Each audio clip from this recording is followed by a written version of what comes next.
my god, it's fading away. What? Wait, where did that come from? What was that?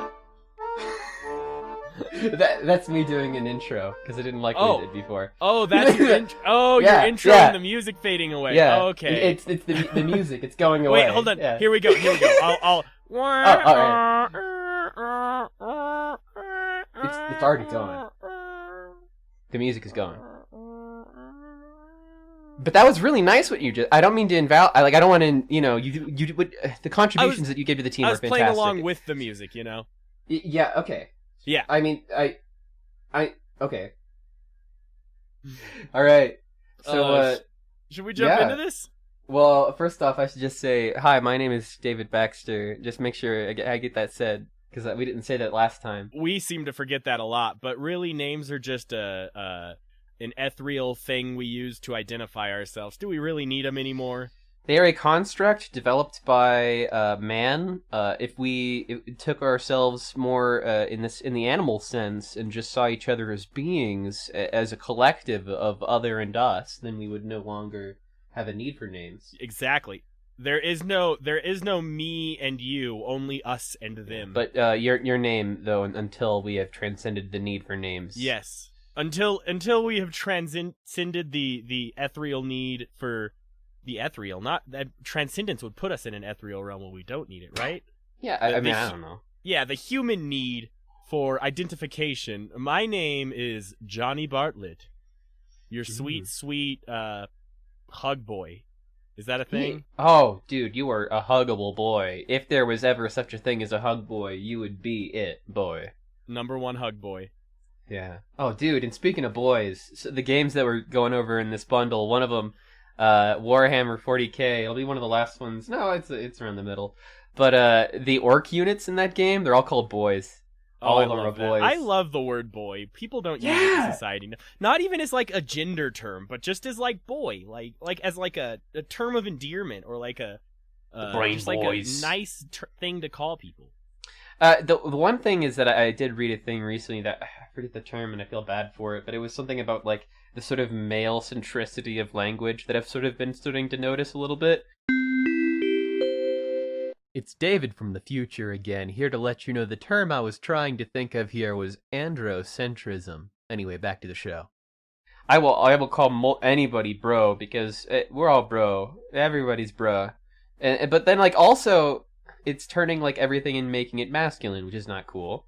That's why I've taken to using like bae and boo a lot because it feels very like affectionate and it's not gender defining, you know? It's just kind of like I care about you as a person, babe.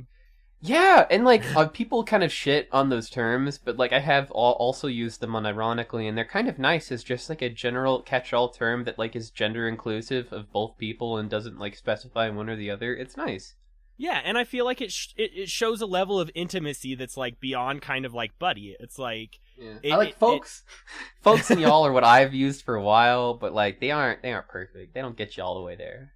Yeah, I use homie and boo probably the most. Yeah, those are good. Mm-hmm. But speaking of boo, yeah, I already like transitioned to this like twice already. I think we're getting there. You know, we've got to give you 20 minutes of bullshit at the start, otherwise it wouldn't be the bundle bourgeoisie. It's true. That's what we're here for, baby. That's what we're about. So, first game in our bundle here, folks, is Heave-Ho. The second game we have is Chess Ultra. The third game we have is Rise of Industry. The fourth game we have is Niche. The fifth game we have is Jurassic World Evolution. Followed by Astray. And then Warhammer 4000 Gladius. Then we have XCOM 2. Warsaw. The Swords of Ditto. Horace. And finally, Neoverse. Ooh, that's a lot of games. We better jump directly in. We should just jump right into this. Yeah, just without a care for safety or concern for others. You know, there's no OSHA standard for podcasting, so I think we're good. You know, they should probably start one, but just saying. You know, I am a big fan of unions, and I think unionization and union rules are great. So it's just like a constant like video feed of just like, are you podcasting right? Is your setup okay? Are your feet firmly on the ground? Does your back have lumbar support? Are you supporting yourself right? Because like if you're not, then like that lowers your lifespan, dude. Okay. Speaking of things that lowered my lifespan, Heave-Ho. You know, you can't blame it entirely on the game. It might have been your co-op partner too. No, I mean it's a bit of both. This is a game that we enjoyed together on stream. This is a very lovely co-op game. I think it's also published by Devolver. It's one of those that they include in the bundle. There's usually at least like one Devolver game because Devolver has so many games. Yeah. But it was developed more specifically by Le Cartel Studio. They also made Russia Bleeds, which is a beat 'em up, which sounds pretty cool. What a title for a game, yeah. Yeah, no, it sounds pretty dope. But this is much different. It's nowhere near as gritty. It is just a 2D co-op party platformer. It reminded me a little bit of I Am Bread, but like a 2D version of it, where you have two arms, right and a left, that's controlled by the right bumper and the left bumper. And you sort of have to grab and lift yourself around these colorful, goofy environments with a lot of and just the aesthetic of it is very silly. Like there's that one llama that just sort of like wandered by at one point. And just him. It ripped ass and covered the whole screen in like this fucking brown gas. It farted and like prevented our progress. It was so funny. So this game is just delightful, and I honestly was like laughing like out loud constantly while playing this, just because like the silly things that you do, or like you mess up and you like bring your partner with you or something in co-op. It's so funny. You can play it single player. There is a single player mode, but it is pretty much just the multiplayer stages, except without the extra challenge coin. And the challenge coin is like where the fun of this game is, I think, in my opinion. Because trying to get that coin... Yeah, getting the coin. Get the coin. It's just like so stressful, but so enjoyable. Because you have... It basically gets rid of one of your arms, and you no longer have access to that arm. So you either have to like sort of huck it and then hit it in the goal, or figure out some way to carry it together. The way that we figured that was most optimal was to both of us grab it with one arm. That way we could sort of operate like one gigantic Heave-Ho character, where sort of like the coin is the head of the Heave-Ho character and we are the individual arms of it. The old three-legged race. Yeah, literally. And we would just kind of swing around wildly in this large elongated form until we got to the end. Because I don't know if I should explain this, because this is not a visual medium, but this is a game in which you play as just like a head and arms, like nothing else. You know what I mean? Like, yeah. I don't know if I should specify that, otherwise it might sound weird. So multiplayer is definitely the best. I think it was only local though, which kind of was a little bit of a bummer. You can still play with other people online using the Steam Stream Share. What I meant to say was Steam Remote Play. I'm a dumbass. Back to the show. I don't know exactly what it's called, but we were able to stream the game to each other and play it off of each other. Kind of like Parsec, if you've ever used that service. It's a very similar sort of thing where you can play local games on multiplayer online. So it has lots of courses that when you get coins, you get to unlock more outfits, voices, and faces and stuff. It's really fun to do that. I can actually see myself just playing this game single player to unlock a whole bunch of stuff for like when I have friends over, so they can dress themselves up really cool. It's a very fun play with friends on like a Friday night game. Oh my gosh, yeah, it really is. Like, for that reason alone, I would say that this is an absolutely great buy-in for this bundle cycle. It's just so fun co-op. Not as good as single player, like I said, but it's still enjoyable. I'd still probably do it to unlock stuff, so I'm just repeating myself. Yeah. Heave-Ho's fun. I'm just well, you know what else is fun? What? What's fun? I'd say chess is pretty fun. It's like one of the oldest games. One of the oldest co-op games, I'd say, right? If not the oldest, other than like kill animal, make meat.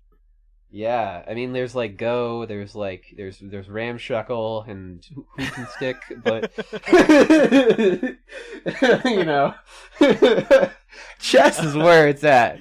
Chess is where it's at. And speaking of chess, one of the inclusions this month was Chess Ultra HD. Whoa.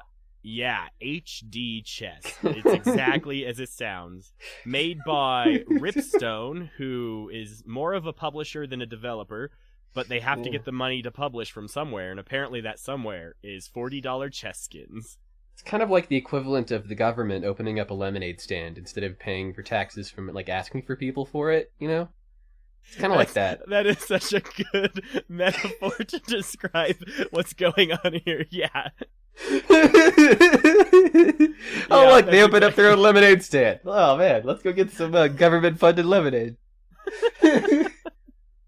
Yeah, so this is chess. If you're not familiar with the game chess, I applaud your ability to avoid mainstream culture and education and entertainment. How the fuck do you not know chess?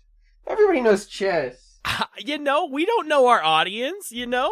Is chess I don't know. I didn't know shogi. Chess is probably a Western game, right? I don't know if it's necessarily, like, globally known. I played shogi recently, and it was basically like the Japanese version of chess, but it was entirely in, like, kanji and those kind of different characters. It might have even been Chinese, I don't know. See? But... So, if you're not familiar with chess, it is the aristocratian battle simulator in which you protect your king from falling in combat, and both players take turns moving a piece and trying to take the other person's king. It's chess. It's very easy to get into. It's very hard to master. Except a computer will always be better than you at it, because that's the world we live in. Yeah, we played this one on stream, and I gotta say, it is the bougiest motherfucking chess game I've ever seen in my entire life. It is so bougie. Like, everything is HD texture, like, clearly built for VR to be played in. God, the, like, lighting and particle effects were on point. It was very gorgeous. Yeah. But that's all there was to it. It was chess, you know, and chess has been around forever. If you want to look at it, it's like there's not much to say about it, honestly. It's a pretty version. You're going to spend $20 a skin. Can we talk about one feature of this game that I did really find to be quite cool, that we got to explore just a tiny bit? It was the historical match. The historical match, yes. It was very cool. It was...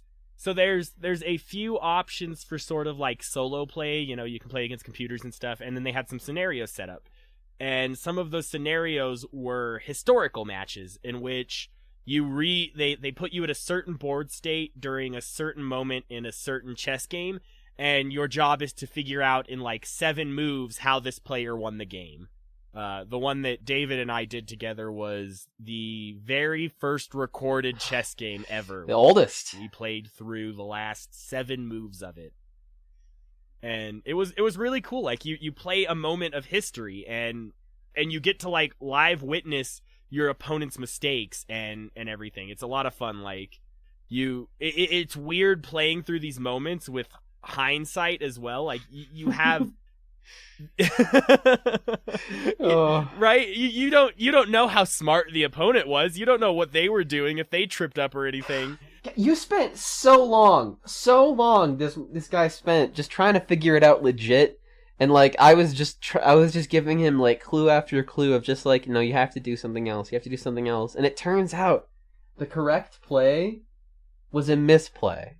Yeah, so the match we played, like, from my big wise college brain, I was trying to make moves that I felt, okay, this would be the justified thing to do in this moment because my opponent's gonna make a different move, you know? I assumed my opponent would always make the smartest play.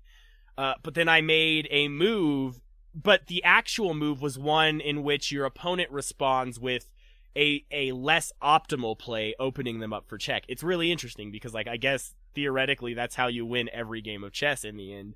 But I always assumed that my opponent was going to make the right move, but in order to win, eventually they have to not. Yeah, that was just really fascinating. I mean, like, I don't know how the AI accounts for, like, you winning in a different way. You know what I mean? I don't know how that adaptive AI sort of functions, but the fact that you can just sort of replay, just sort of, like, match for match these historical matches, and the fact that, like, the oldest one that we have on record is one that is, like, kind of dumb, and you wouldn't guess the way to win because it's a really dumb way to win. Yeah, it's really, you make a suboptimal play because you assume your opponent's gonna screw it up. It's really weird. But what's the overall verdict for this game? Do you think it's okay to jump to there? Well, my overall verdict is buy a chessboard. Oh, just it's cheaper. You get to play with your friends in, like, real life. You can Google the mat, like, have your buddy Google a historical match and set up the board for you. You don't necessarily need the computer to do it for you. You know, that would actually be a pretty accurate way to simulate it. Yeah. It's chess, and there's not a lot to say about it, and I mean, I don't know, maybe I'm just old school and would rather play chess in person. But if you're gonna play it, you might as well look me in the eye. But in this age of COVID, is this not the best quality virtual reality chess that money can buy? 100% it is the best quality virtual reality chess that money can buy. But my question to you would be, if you're so into chess that you want the best quality virtual reality chess game money can buy, you probably are way beyond playing chess on the computer. Okay. You know, you got a point. Like you probably have, like, 50 of your own, like, antique chess sets that all have, like, I don't know, crazy shit. Like, you got the Super Mario one and the dildo one and, like, the metal one. Deep Blue is out there just, like, ordering from Bezos all the chessboards. Like, he ain't playing online. He's just COVID hoarding shopping all of the chessboards in the area. So yeah, but it's really cool because it, like, I mean, it's chess, and it has very historical significance in especially our society. You know, it is this sort of idea of, like, the aristocracy and, like, strategies of war, and always protect the king, and he should be the last person to fall, you know, until the aristocracy was all kicked away with the rise of industry and everything. But it's still a great look at history. It's very interesting how centric it is on, like, the royalty, and, like, how much power it gives to the royalty, but also, like, how in the game design it also kind of tells you that, like, the pawn is the only one with upward mobility. Yeah, the pawn is the only person with class mobility. Yeah, I don't know. Until the rise of industry and the fall of the aristocracy. Sort of like the only person with the ability to rise, the common man. Everyone else can only just fall. Until the rise of industry. Yeah, well, I mean, I can take that and I can just throw that into the ground. In my head, I was planning a different segue, but you gave it to me so overt and so bluntly, like, over the head, like you were bludgeoning me with a fucking hammer, that I legitimately did not fucking realize that I did not, in my fucking ape head, realize that you were giving me a segue. Okay, Rise of Industry. It was. It's the next game on the docket. It was developed by Dapper Penguin Studios. It is an industry and economy simulation management game. It's very similar to Capitalism 2, but focuses much more on the industry side, where you don't actually have the ability to, for example, buy your own shops or residences. Instead, you have to build around pre-existing cities and sort of sell to pre-existing farmers markets and hardware stores. You start out building these sort of very raw resource sort of producing facilities. that give you things like oranges and wheat and wood and coal and oil, and you can sell those, but it doesn't really make you that much money. Ultimately, what the goal is to make enough money and then research enough to start getting better and better things to start crafting with your sort of industry conglomerate. And eventually, you'll start building more and more complicated things until you get to start like the really crazy stuff like cars and phones. So one of the things that I was building for in my game was soda, and it just took me super long time because there's a whole bunch of things you have to build in the meantime, like glass production and like painting and then bottling and then like all this other stuff. So it has a lot of improvements over capitalism too, in terms of just like modern accessibility options. You know, this isn't limited to like 800 by 900 like that game was. This was a game that was released in 2019 as opposed to 2001. So there's a lot of accessibility options that are just so nice to have. That are all just from modern games. That make it a lot easier to run and look pretty. Although that being said, this game is very minimalistic. It's kind of plain looking, honestly. It's not like my favorite visually, or it doesn't really have much like character or charm, I'd say. But it does have a pretty fun gameplay loop if you're the type to get into it. It's just a lot of managing sort of inputs and outputs of upkeep, making sure that different things are getting produced in the right way, and you know, it's pretty fun. It's just kind of a little bit bland for my taste. There's no campaign. And the tutorial is a little bit lacking. There are options for kind of setting up the maps, and the different difficulty options are very customizable. So you can actually get very in depth with how you want to start it out. If you want to be like very easy on yourself to get started out with, and while you're still learning, that's very easy to do. But I think I actually what I realized when I was playing this is that I prefer economy management simulators that focus more on the human angle of managing people, because like this game feels really divorced from like the actual labor side of the industry, you know. Like I don't feel like this game has like a human element. Like I don't see humans. There's buildings that produce things that produce other things that get shipped out to other things that get railed off and then sold to other hardware stores. I never see people. I see people in fucking trucks delivering my things. That's such an interesting point to make, though, too, in like modern society, because that is the world we live in. It's not, people aren't responsible for the creation of these things. It's all the industry. It's all the owners and the company that makes these things. Even though the people are the ones working for them, we don't see them as people who are working to build these things. We see them as just another part of that machine, another part of the industry. Literally, like, all the people in this are just cogs in the machines of making you the player money.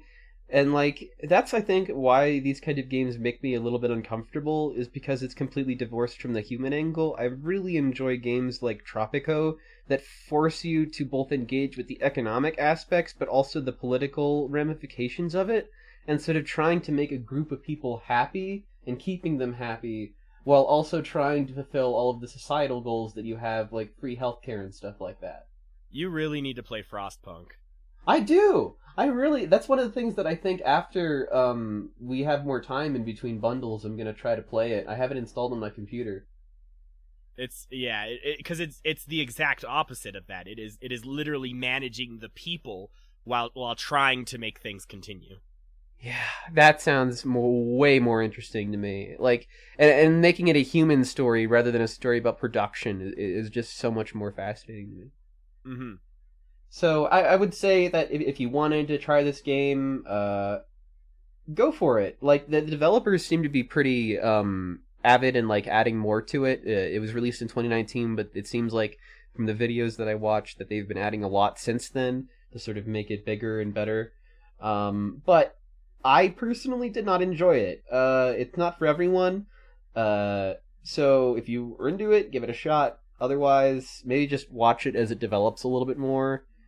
That's what I kind of have to say about that game. Do you think there's any like merit for it as like a learning tool for understanding how production actually works, or is it pretty is it a pretty glorified sense of that too, and not like a really realistic expectation of what production actually is like?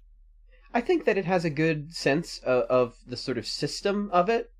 You know, like you need oranges, and then like you need to get them to the factory, and then the factory also needs water, and then it also needs sugar for the water, but you need to mix that into soda water first, and then you need to mix the soda water and take it to the factory, and so it sort of teaches you like, okay, all of these things that even if you might consider them to be fairly simple, they are all have many different disparate parts that are very complicated, and sort of understanding the nuances of what is needed for production is, I think, still very interesting.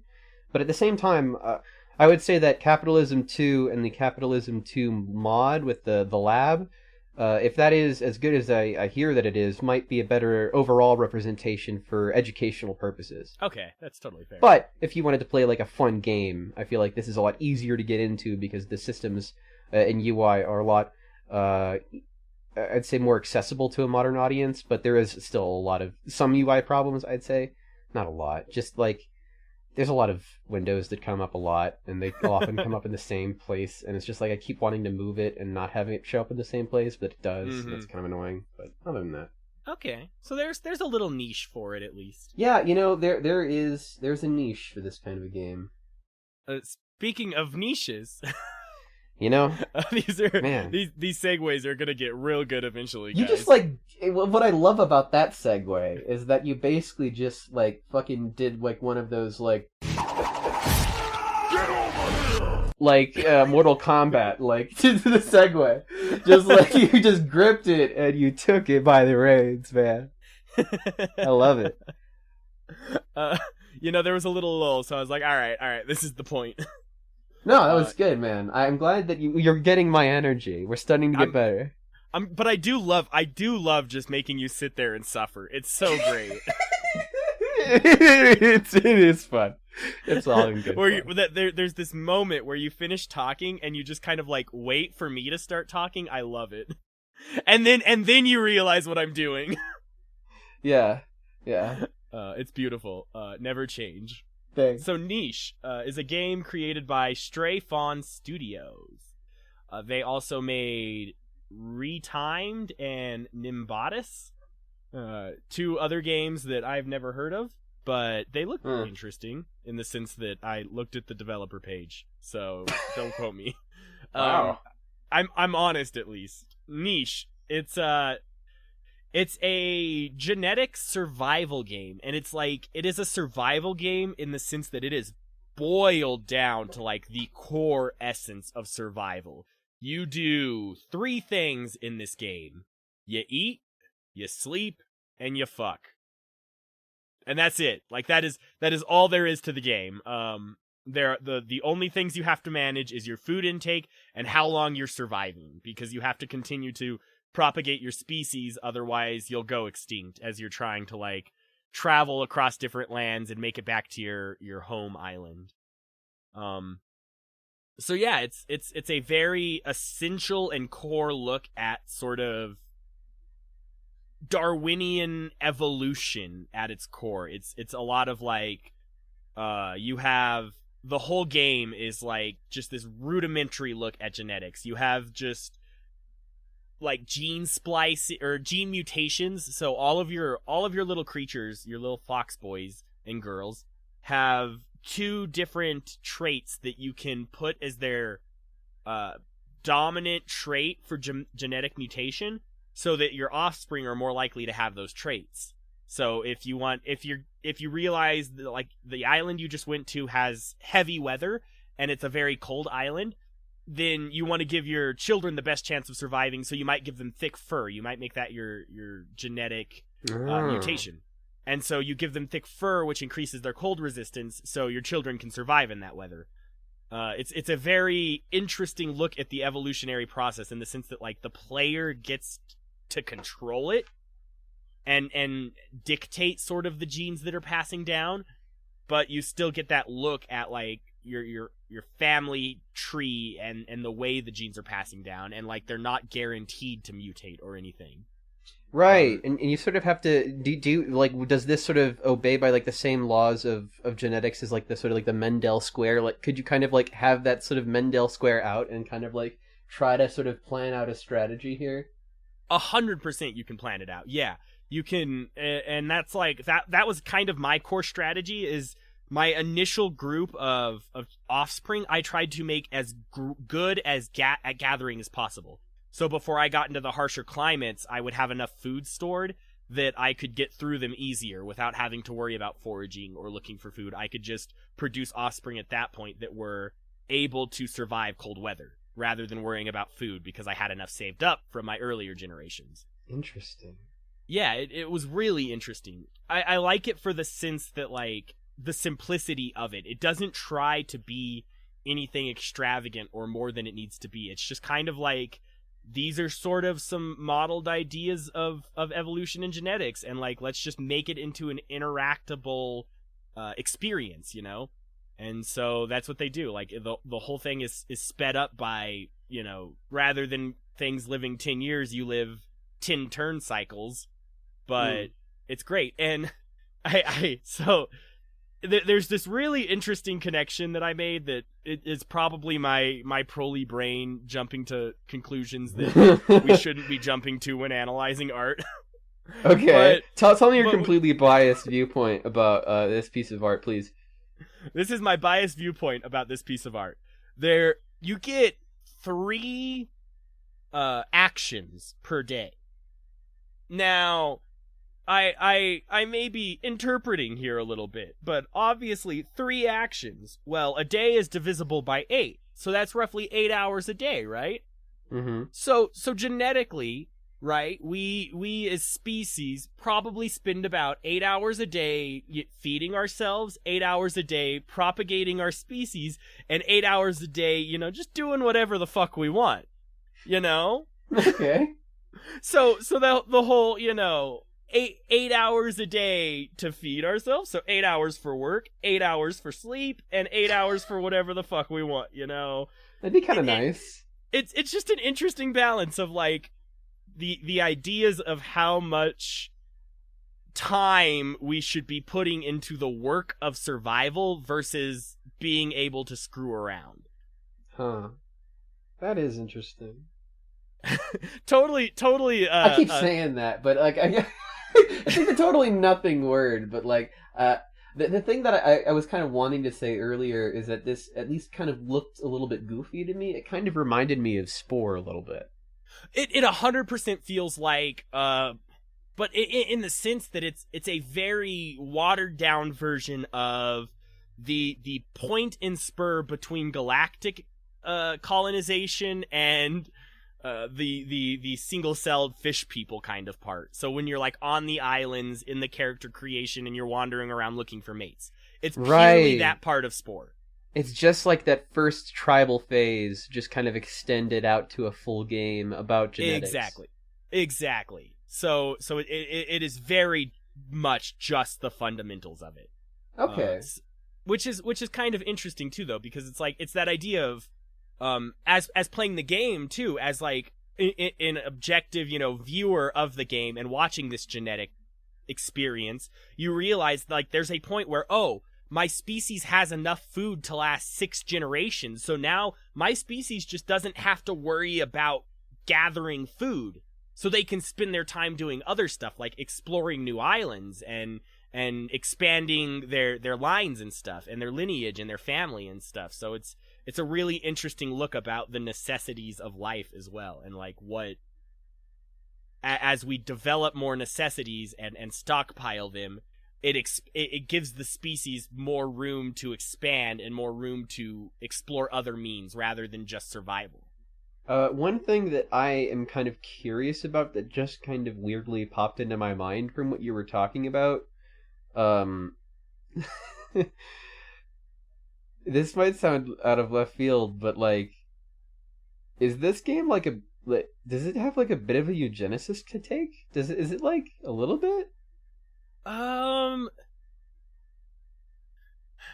So it's interesting in that sense because, I mean, I think it's up to the player, the person playing, right? Because entirely you could make it take that route. Like, if one of your species has an unfavorable gene, you can make it walk off to the side of the island and not reproduce and just die to make sure that gene does not repropagate. Because, that's a valid strategy for survival in this game.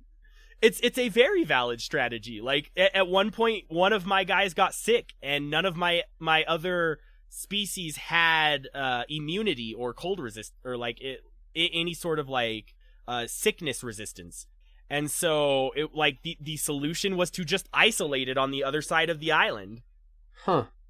Yeah. So yeah, there is, like, if you want to take a very interesting... I personally didn't even consider that approach when I was playing. It hadn't even crossed my mind, because, like, eugenics are so fucked up that it's just, like... Yeah, well, I wouldn't normally make this connection, but, like, just, like, the way that you were describing it, I was just kind of, like, the gears were turning in my head, and I was like, is this a game about eugenics? It's totally fair. Like, it's totally fair. I could definitely see that interpretation, and under the right lens, like, I might have thought the same thing. I was very focused on the idea that, like, once you collected enough as a species, like, eugenics didn't matter. I could have all the terrible traits in my species as I wanted, because, like, we were well fed and taken care of. So, like, some guy who couldn't dig and, you know, lived half a lifespan was fine because, like, we have the food for him. Yeah, okay. Huh. And yeah, so it's very interesting, and I think that, like, that's a very valid approach to the game. But yeah, it's interesting. I can't say I'd recommend it because it's very, very surface level. It is, like, it is eating, sleeping, and fucking, and that is it. Like, and if that floats your boat, if that's the kind of core survival game you've been looking for, that, like, you just want the raw mechanics and you just want to get in there, you just want that sleeping, you just want that fucking, if that's all you're after, if you just want, like Darwinian evolution at its core escalated to, like, 100, then this is the game for you. Otherwise, I would recommend it as a learning tool for kids. Like, buy this game and show it to your children and play it with them and, like, introduce them to some of the ideas of evolution and genetics and stuff through it, because it's a great lens as, like, it's a very child-friendly lens to look at it. But probably avoid the eugenics if you're going to show it. Yeah, I was going to say, like, do you think that this would be a good learning tool for, like, for example, like, a middle school student's, like, biology class or something like that? Absolutely, yeah. Like, if you were playing this game in school alongside, like, a lecture about genetics and stuff, I think that is the perfect place for this game. That's cool, man. I like that. Yeah, but, like, my biggest complaint is it's a very small scale look at evolution, and I kind of wish there was just, like, a much bigger take on evolution that I could play. Like a Jurassic level, like that level of big. Just, I was thinking colossal, but Jurassic works. Well, good news for you, because there's a whole new evolution of games coming to you from Frontier Developments, the same people who brought to you the Planet of Zoo, the Planet of Coaster, which we also reviewed in was it our April podcast? Probably. March. Look that up so I'm right. Or maybe Editor not. David, please, Editor David please. will get that right. Editor David will let us know. Johnny was right. The bundle was in March. Bastard.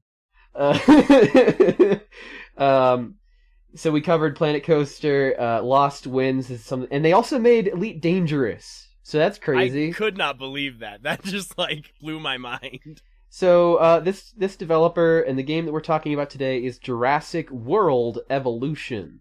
It is a licensed tie-in game to Jurassic World, like, you know, that one with, like, Chris Pratt. Ooh. Yeah. Ooh. Wait, is Chris Pratt in the game? Yeah. For real? Well, like, he's not, like, a character that, like, you can, like, zoom in on, but, like, basically all of the Jurassic Park characters from, like, all of the different movies have, like, a codex entry, And like that was one of the things that I was going to talk about in this game, is that like not only did this game have a codex, but a game that we're going to talk about in a minute had a codex as well. And I feel like I'm learning so much from like these different things that I'm just reading about, because it would tell you about like different dig sites around the world and like different dinosaurs and like their eating habits and like how they would like live with each other, or at least in theory, and just like it's so cool, dude. I'm loving this game. So it is a Dino Scientist theme park manager simulator. It has a lot to do with genetics, which is why we kind of bit-pieced this right next to niche, because dinos are your lifeline in this game. People only visit your island resort when you have really cool, interesting dinos. Lots of different dinos to look at.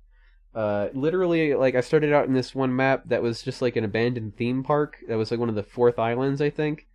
And it just sucked because nothing gives you any kind of revenue except for dinosaurs until like you get dinosaurs and like people coming to your island, then they'll visit your other stuff, like, which is kind of while they're there. It's like one of those things where like you get somebody going to the store to buy the milk at the back of the store, but like you get them to buy a whole bunch of shit along the way. Like, it's that sort of consumer strategy of trying to milk people out for all they're worth.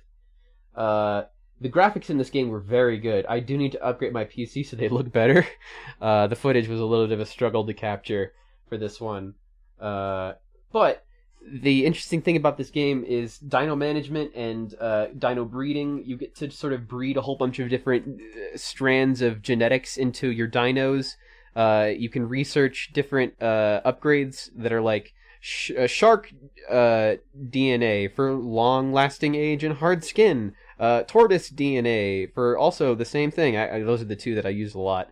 Because I really like the long-lasting age. That means that they're there for longer and I can milk the use out of the dinos for longer. There's like a snake DNA to give it like attack instincts, or like lizard DNA to give it like adaptive healing. Just sort of like if it gets its tail cut off, then it can reheal. It's a lot of really interesting stuff in that sense. But all of that ultimately comes down to just like making real cool ass dinos for people to look at. This you start out like kind of with not a lot, and you have to manage your resources a lot to avoid any kind of escapees, because that does happen very frequently. If they get unsatisfied with their living conditions for any reason, they'll just panic and start attacking the doors usually, and that'll cause an outbreak if they get out, which you have to sort of quell using certain buildings that cost money. So on like some of the other islands where you don't have those buildings yet, if like a dinosaur breaks out, it's like means to restart the island, because you'll never get the building fast enough sometimes. But it's that very classic Jurassic arc of like, your dinosaurs are gonna get out eventually. That's the thing, is that like, and I'm gonna kind of get to this, but like I don't know for sure if this game fully pulls off that idea from the book of like sort of bringing to life this sort of lifelong dead carelessly brought back. It's not fully understood, and because of that and our inability to sort of understand their complexities, they sort of rebel back at us, also rebelling at the sort of institutions of capitalism, because like the number one problem when like your dinosaurs get out is people getting injured. Because people get injured, that means management, lawsuits. People are scared to come back. As the Joe Exotic from Tiger King put it. Oh my god. I am never gonna financially recover from this. You know, when like it's getting down to the wire and you're dealing with like all of these ferocious animals that like you're kind of keeping against their will, and you have to sort of make profit from them somehow. At a certain point, you kind of have to sacrifice your sort of willingness for the safety of other people and their well-being, as well as the safety of these dinosaurs. Yeah. As profits go up, the safety goes down. But I made the T-Rex and the Strithlomimises fight, so it was great. Just have a dinosaur coliseum. Fuck yeah, I did. You can totally do that in this game, bro. You can just make dinos fight each other. That's fucking wild. Because, like, there's 3 different sort of things, like bars that you have to sort of worry about whenever you start a new island, and you sort of retrieve contracts to sort of fulfill, get more money and fulfill influence requirements, so that you can get more quests from them. And there's the split between the 3 different categories of science, security, and entertainment, baby. And of course, entertainment is the thing that I always tried to max out with my islands, because that's where I feel like all the money's at. That's where the money comes from. But I found my most successful islands usually started with the security quests. Just because they like got your island into such a nice like situation that you can deal with basically any kind of problem. And a lot of the time they do give you kind of consumer related quests as well, like maintain a total of 600 guests in your park, you know, and those are easy quests to complete, I feel like. Whereas sometimes the consumer ones are kind of bullshit, where like you have to like research a whole bunch of shit, and sometimes like you don't even have like a research building to be able to research it, and it's like, dude, go away, I don't have the time for you. I don't have your building. In that sense, I feel like this game is a lot more kind of linear and sort of more structured than Planet Coaster. Planet Coaster was a lot more freeform. You can kind of build whatever you wanted. This game feels like they want you to build more specific things. It's a little bit more railroaded, but I kind of like that. I like that there's a little bit of structure. It makes it feel like there's a more continuous campaign from like beginning to end of the game. As you kind of go from island to island, there's sort of different mechanical needs in each island that you have to worry about.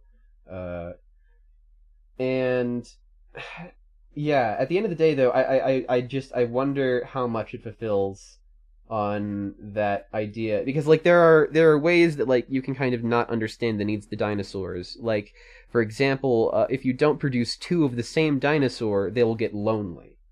Aww. And yeah, a lonely dino is not a good dino. They freak out. They just go psycho and then rampage in your park and then murder everyone. So don't let that happen.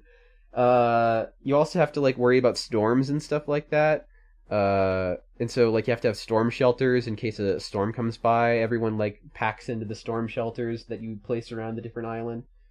And it's all about like managing that sort of risk of everything going wrong under your feet, while also making a ton of money off of the backs of dangerous animals, which in that sense it's very much like Tiger King. It's like I was talking about it while we were preparing, and like it's actually kind of scary how many parallels I can draw between Jurassic Park and the captive like live big cat whole situation.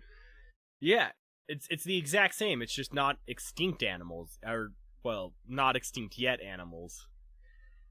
Yeah. With like climate change and all that, who knows, man. That's fucking real shit, though. Honestly, given the ratio of brought back to life dinosaurs versus tigers and the amount left, it's probably pretty close. Look, I'm not going to be happy until I have my dodos, alright? I know that they went extinct. I want them back. I want Dodo Round 2. Okay? We all want dodos. Especially after we got those handsome Dodo brothers from the Animal Crossing Animal game. Crossing? Good Animal Crossing. That's a tangent. Anyway, yeah, I plan on playing more of this game when I upgrade my computer, but I would recommend this to basically anybody that has an interest in management games or wants to try a management game that's themed after a really, really cool subject. It's a little bit shallow in some ways, in that I feel like there's less customization, but I also feel like it's just really fun. But I do like that direct parallel that it shows of the ideas of profit seeking and the significance that profit has in consumer safety as well. Oh, yeah, absolutely. And just the idea that like we can kind of sacrifice some of those things, especially when we need to in order for financial survival, to sort of make a profit and maintain our staying in the green. I think of that one scene, which if you haven't seen it from Tiger King, it's like in the second episode, I think, where Joe Exotic is talking about like one of his employees who like lost their arm, and like the thing that he says, I quoted it earlier, I will never financially recover from this. And he's thinking about his money when he should be thinking about the fact that one of the people that he just brought into his care just lost their arm. Yeah. You know? But all he cares about is the money at the end of the day. And that's what the player cares about too. But it's so nice because it puts you in direct conflict with that and seeing the direct result and impact. So it's like, no matter how much you care about just profits, you're going to have to make sacrifices in your profits or everyone's just going to die. It's kind of like it's sort of, in that sense, it does fulfill some aspects of the idea. I believe it's chaos theory that they reference in the book. Yes. And the exact example that I think about is this scene where the dinosaur eats plants that are like modern, and then it's dying and it's poisoned, and they're trying to figure out why, and they realize that it's because the modern plants have like some kind of different biome that they aren't used to processing that is poisonous to them. Mm-hmm. And just like the small little things that you wouldn't think about, that you need to make a second little friend, even though you're running out of money and you don't have enough for a second friend. And then suddenly you have 4 animals that are all lonely and all trying to escape. That was fun. But speaking of things that are escaping and do a lot of jumping around. Speaking of games with escape, oh man, Mo Astray. I just dropped that on your plate this time. How do you like it? My mouth didn't form the words to connect, and so it was just like, word. It's hard, man. It's not easy. It's hard work podcasting. You know, we'd probably make this a lot easier if we pre-wrote segues, but like, screw that. This is. But I like doing the improv. I like the improv. I'm a professional improviser. This is what I do for a living. So like, let's do it. Keep it fresh. Mo Astray. It's a beautiful little game. Astray? It is a... God damn it. 4 years in college and I'm still illiterate. Mo Astray, the beautiful game about blobs or whatever. Mo Astray. Yep, that makes a lot more sense because astray is an actual word that exists in our language. Yeah, it means like to sort of escape, which is where I was like getting all of my... To escape, which is what you're doing. Yeah. That's where I got my segue from. So now that I know how to read, Mo Astray, a game by Archprey Inc. It is their only game they've made. Okay. And it is another interesting kind of look at, and I think that's, I don't know if you noticed the theme, but that's kind of a theme that I got in a lot of my stuff, is this idea of like genetics and the way it plays. Yeah, I definitely got that, but not in all of mine. I definitely felt an educational vibe going on from most of these games. Like, I learned a lot playing these different games this week. You know, I learned the word astray, so I did too. Yeah, we're all learning things.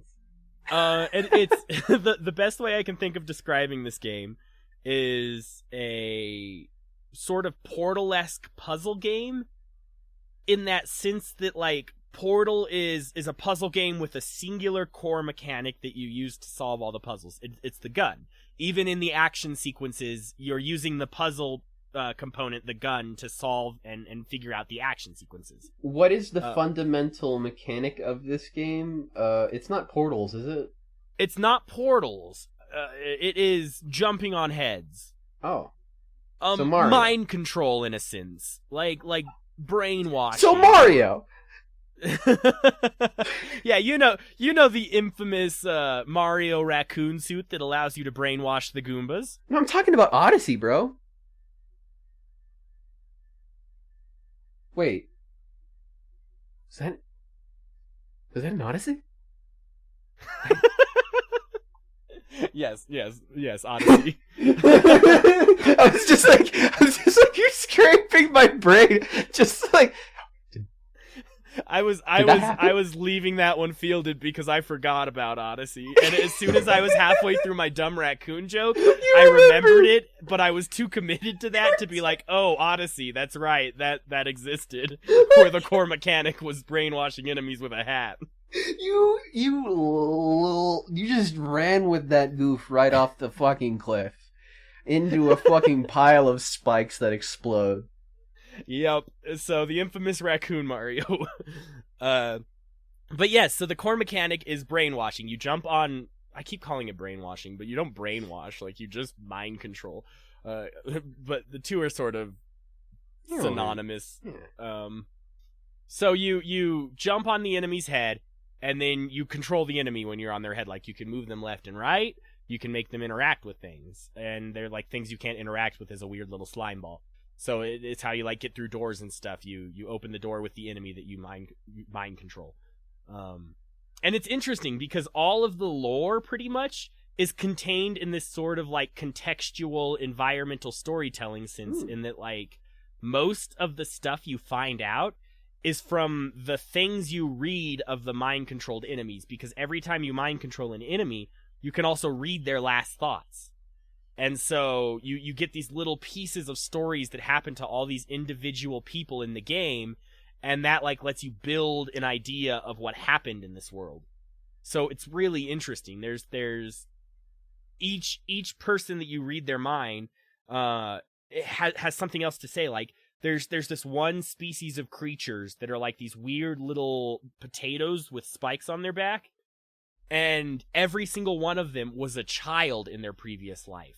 Oh. So, yeah, so you read their minds, and all their last thoughts were like, no, mommy, don't let me take them away, or I'll gladly go in place of my brother if he can stay, or things like that. Like, really fucked up. Like, these people were experimenting on children and turning them into these weird plant, spiky potato creatures.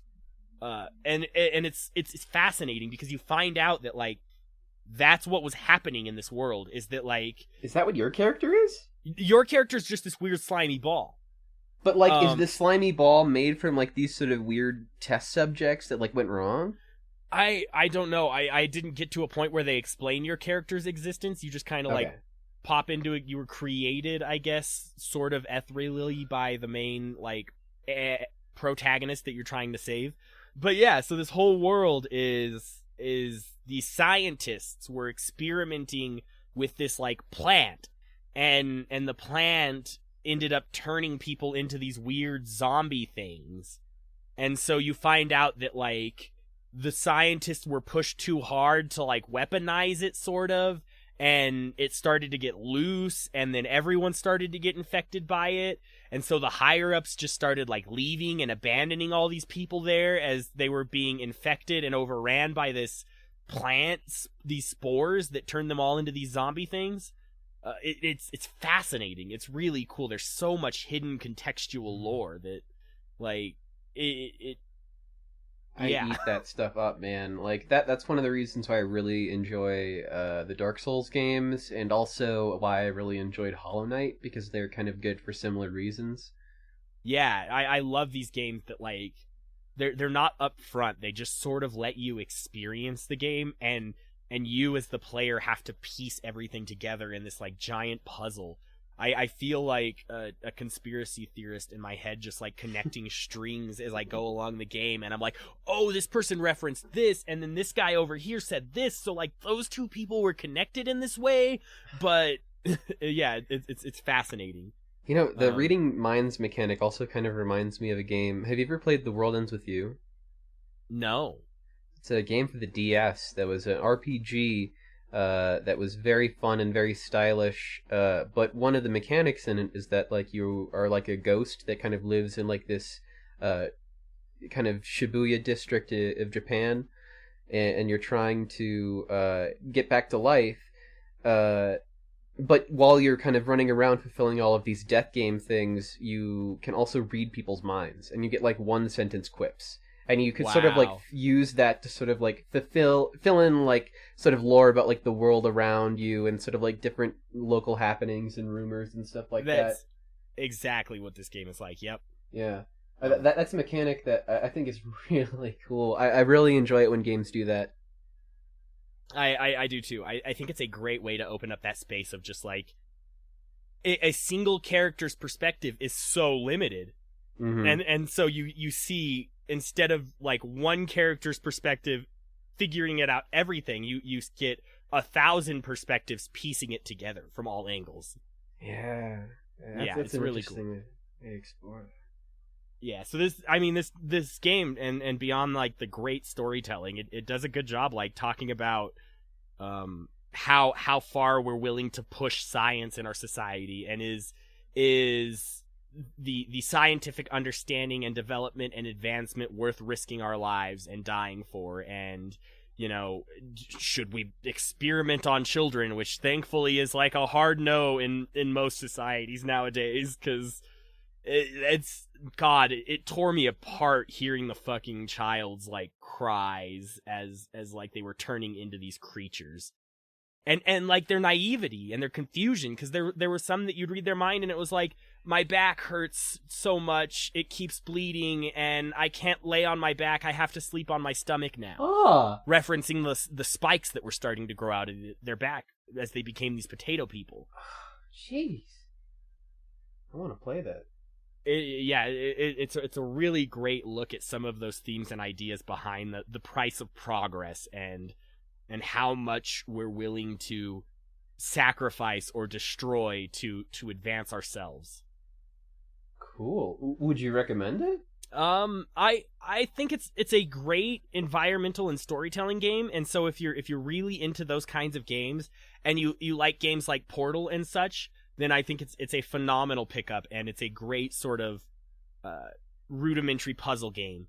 I personally found the difficulty a little lacking. I like games that really challenge me, as we've heard from my talk about turn-based games.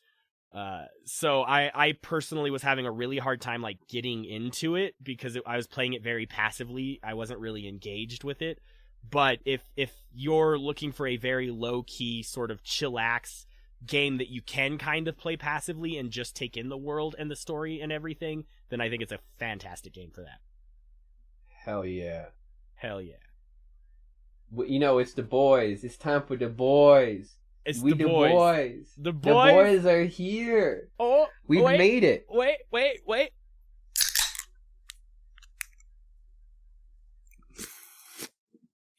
That's me cracking open a cold one. I'll edit that in so it's better than you did it. Okay. Yeah, give me some real post sounds in there. Yeah. Okay. So, boys, we're here. It's time to talk Warhammer 40k Gladius. It has a subtitle. What is the subtitle? I'm gonna cut this part out.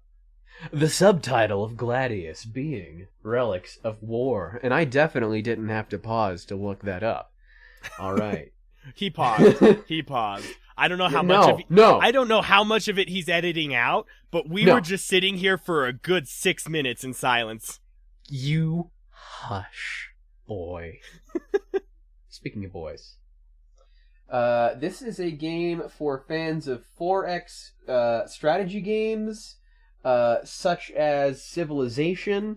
Like Civilization 5 and 6 specifically is what I'm sort of going off of myself.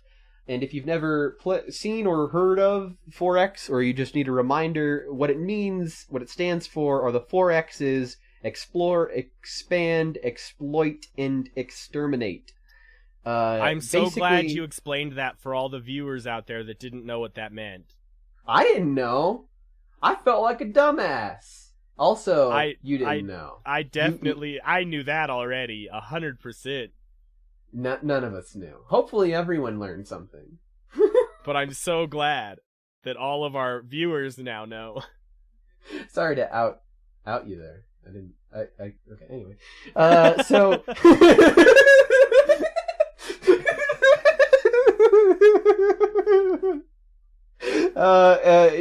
it's like Civilization, but if you took out all of the other ways to win, like that game, you can win like culturally, you can win sort of economically, or like recently they added like tourism and stuff like that.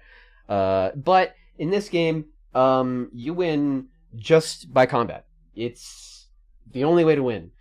It reminds me of games kind of like Risk and Stratego, where there's this element of fog of war, where you don't always know what other people are doing or whether they're assembling things.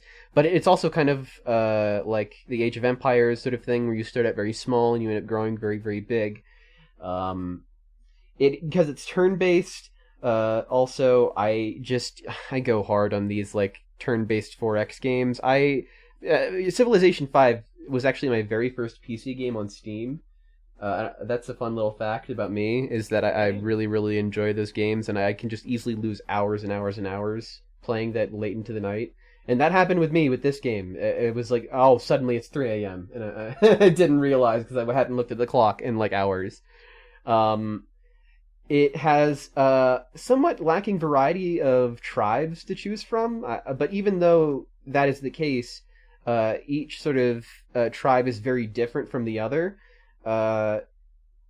and they have to gather different resources in order to sort of sustain themselves. For example, the humans have to sort of worry about food and morale, whereas the Necrons only have to worry about ore and their influence, where they can heal themselves with influence and teleport themselves back to their city. And then, like, the Space Marines have this sort of singular city that they only kind of keep as their main city. And they sort of have these resource-gathering towers that they have to defend that can gather resources from around the map and send them back to the capital. And it's, like, all very steeped in this Warhammer lore, which I am not well-versed in at all. I already play Magic. I can't do Warhammer 2. Dude, like, I don't know if you've ever seen how expensive Warhammer is as a tabletop game. Like, holy shit. Those miniatures get, like, $200 a piece. Like, if you do Warhammer, it's like a thing, you know? Like, it's like a hobby that is like a whole If you do Warhammer, thing. it is your one hobby you get. That being said, though, one of the cool things that Warhammer does as an intellectual property, which I don't know if you've known this, they have like a shotgun approach to their intellectual property. They will license their intellectual property out to basically anyone. For real? But, yeah, but they'll only license out small parts of it. So if you want to do a game set on Gladius that is about the relics of time, then you can do that. If you want to do, and that's what this game is. If you want to do a game that is just about the orcs, that's a tower defense game, you could do that. That's just like a mobile game. Like they will literally license out to anyone. If you wanted to do a licensed Warhammer improv show, you could probably get the rights to do that? Probably. So maybe it's time to get into Warhammer. The only thing is about Warhammer is that everything is very bleak, and everything is about conflict and war and extermination. It's honestly, it feels like no one is really the good guy, and that's why I don't feel bad playing as the really bad guys. You know, the Necrons were my favorite just because of how much mobility they had and like the ability that they could kind of be scouting and then immediately teleport their people back to home. But the orcs were cool too because they built up influence by fighting people, and so they had to basically be constantly fighting, but all of their fighters were, even though they were very strong, only melee. So whereas like all the other races have like these super strong ranged attacks, the orcs just got to get right up close and smackety smack, and that means triggering a lot of like overwatches and stuff like that. Which I'm sure is something that you have a lot of experience in a game that we're going to talk about in a second. XCOM. all of the different races are fun in their own right. I definitely enjoyed the Necrons the most. Probably orcs. And Space Marines next, and humans were the last, because they have very tiny, weak boys. They get more boys than everybody else, but God, they are just weak. And the orcs also, I forgot to mention, they're British as hell. They're like Cockney British, like oh yeah, like, and just like this sort of guttural. I can't even like give a good impression of it because I don't know enough good lines, but like. Just the way that they talk, it's like almost hard to parse the language, and that makes it really, really fun to play as the orc. It's just everything is really dumb, and they're all called boys, brain boys, hammo boys. I wish that I had more factions, especially in comparison to the other factions that you can have in like larger 4X games like Civilization. I just realized, did I never tell the name of the studio for this one?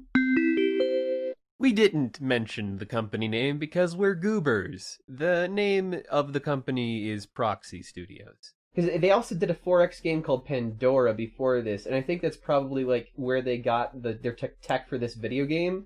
And what I think happened is, kind of to bounce back ADD like to my earlier point, is like they probably had an unsuccessful 4X strategy game that they then asked the 40K licensing people, like, can we make a 4X game that is... Can we slap your skin on the mechanics we've already made? Exactly, and that's what they did, I think. And, like, respect to them, because they did a pretty damn good job. Like, there's not as much here as, like, a Civilization game, so I feel like it's lacking in terms of the sustainability of the content.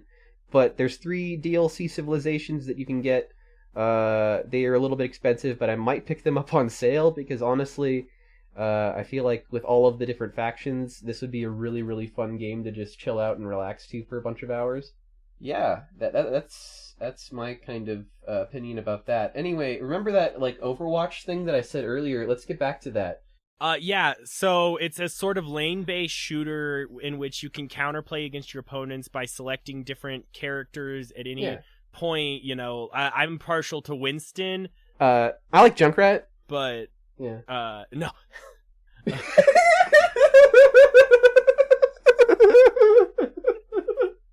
I started laughing at how dumb that bit was, and then I think David just started. Well, because like it was a dumb segue to begin with. I was just like, remember that thing? So XCOM 2, a game by Fire Access Games and Feral Interactive. Which I think is a studio that focuses on like compatibility with Linux and Mac. I could be wrong. It's what it seemed like, but I think Fire Access was the main developers here, and they also did the 40 different Sid Meier's games out there and the other XCOMs.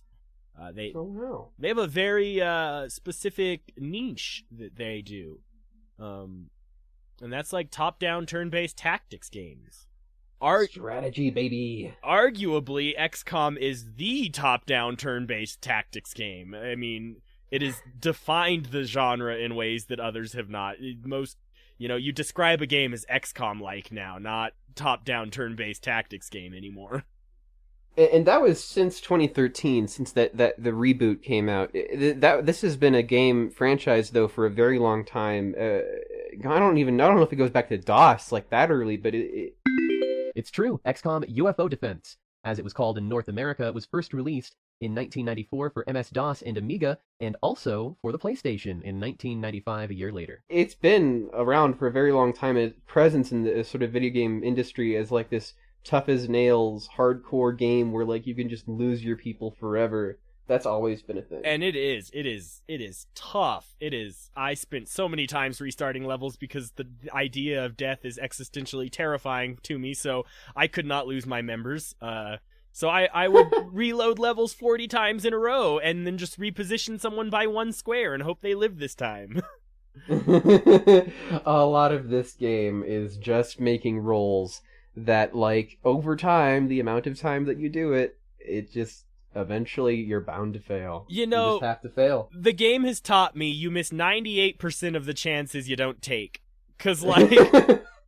you miss exactly 2% of those 98%. Because 2% of the time, even if it's 100, you're still gonna fucking miss. Yep.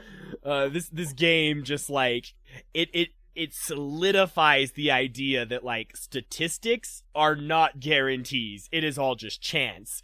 98% means 98%. It doesn't mean 100%. That was something that we talked about, like, as, like, it potentially relates to our real world right now with, like, COVID-19, and sort of the idea that, like, oh, maybe you only have, like, around a 2% chance to die, but so many people hear that, and like, well, I'm young, I have a really good chance to survive, I'm just gonna take the chance, and whatever happens, happens.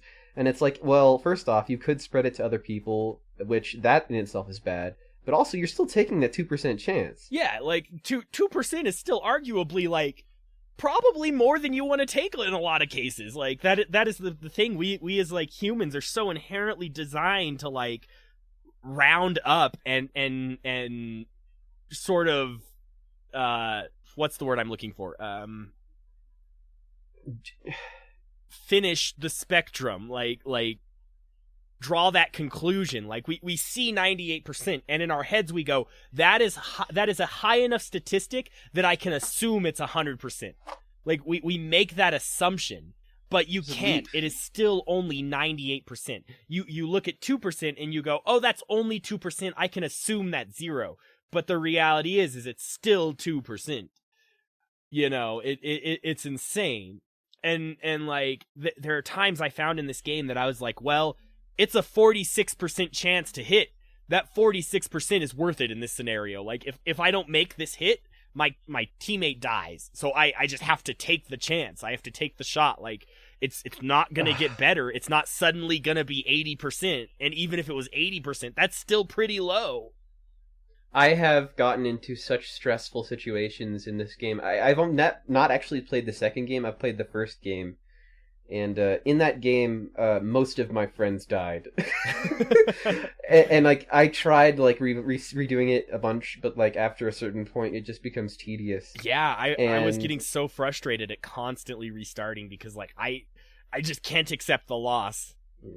But that kind of got to the point where I had certain characters that had survived just the most insane, dumb odds that I never thought that they would ever survive. And that leaves me with these sort of water cooler stories that, like, I tell people about to this day.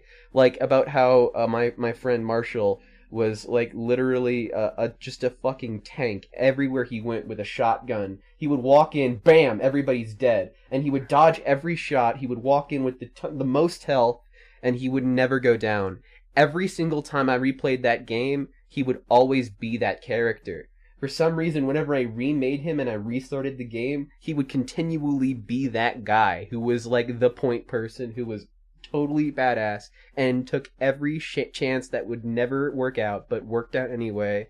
And like, for some reason, like, that just made me want to play way more. See, I've just got to accept that in the game, that like some of these characters are gonna die, and it just like, it was hard enough for me to get past the forced civilian death in like the first missions that I could do nothing about, and I was so helpless that like that was a hard enough barrier for me to pass, that like willingly sacrificing these people on my team in order to move forward, it's so hard for me to like as a person accept.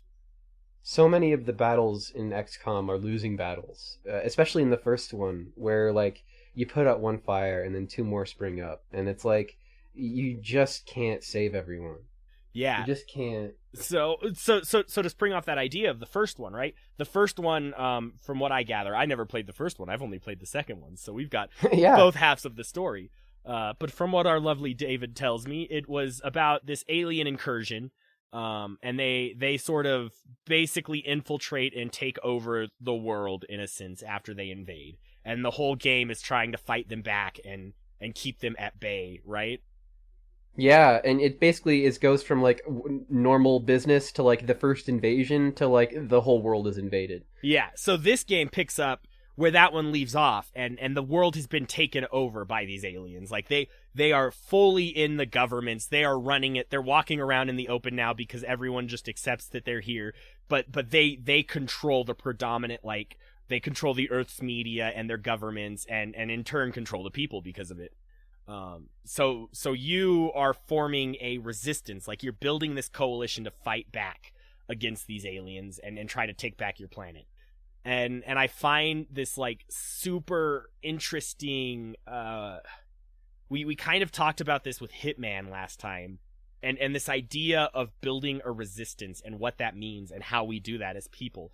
And like I played this game, and it reminded me of the LGBTQ plus movement in the sense that it is a resistance. It is a movement built on the foundation of all these other smaller movements. Like they took all these people that were having issues and they brought them together in one group and said, like, we can fight better together than we fight alone. And that is the whole premise of this game. Like, you are flying from like continent to continent, making contact with small resistance groups so that you can fight as a larger group to break free and get past this enemy. Because as small individual groups, you aren't enough to take down a collective force. So you have to collect, you have to congregate, you have to make that resistance and that movement be more than just a singular entity. It can't just be the L movement or the G movement or the B movement, because they'll never get enough traction alone. They will always be pushed down, so you have to come together to fight back. So it's really interesting. And there was this great point that they made too, in that like the majority of the people will never know that they need to fight back because they are indoctrined in that society. They already live with the aliens. The aliens already tell them that it's safe and fine and okay. And as far as they're aware, they're fine. They're not being hurt. They're not being, their life isn't being impacted by these aliens. And so you'll never gain the majority to help in a fight. Like they will never be part of the movement because they just don't understand. They're not a part of that world. So you have to bring the minority together to form a majority. It's interesting. Nice. Yeah. Actually, this is a bit of a tangent, but did you know that they actually just came out with a sequel? To XCOM? Yeah, very recently, I think under quarantine. Oh, nice. That's awesome. It's like a smaller sub-sequel. It's called Chimera Squad. It's like yes, G.I. I heard Joe. of that. Yes. Yeah. I will probably have to check that out if I ever get past my hangups on death, but like... But no, the thing is that this is the game to play, because there's no death in this one. Oh! There's no death at all. Then that's the one for me. Forget seeing a therapist and working on my issues. Yeah, no, like, your guys get injured, but that's it. But it takes place, like, after XCOM 2, where, like, you have now reintegrated humans and aliens into society together, and now there's, like, a Chimera Squad of both aliens and humans working together to sort of go in and, like, do these, like, terrorist infiltration missions. That would be and so fun. I kept getting so frustrated at the alien abilities because they're so broken and strong. And I was like, I want that on my team. Why can you grapple me and attack me in the same turn? That's insane. Yeah, so you basically get that in the Chimera Squad video game. And also you get like this breaching mechanic that's really important. Where you like choose different people to like enter a tactical situation from different locations. That's so cool. Yeah, so it's more mission-based and much more casual, and like I said, it's sort of like a Sunday morning G.I. Joe sort of a vibe. Which I like, because this XCOM, it is a lot to manage. Like, you are... It is beyond just the top-down tactics, too. You are managing a shuttle in which you're developing research projects, you're managing your equipment and your gear, you're tending to your wounded soldiers.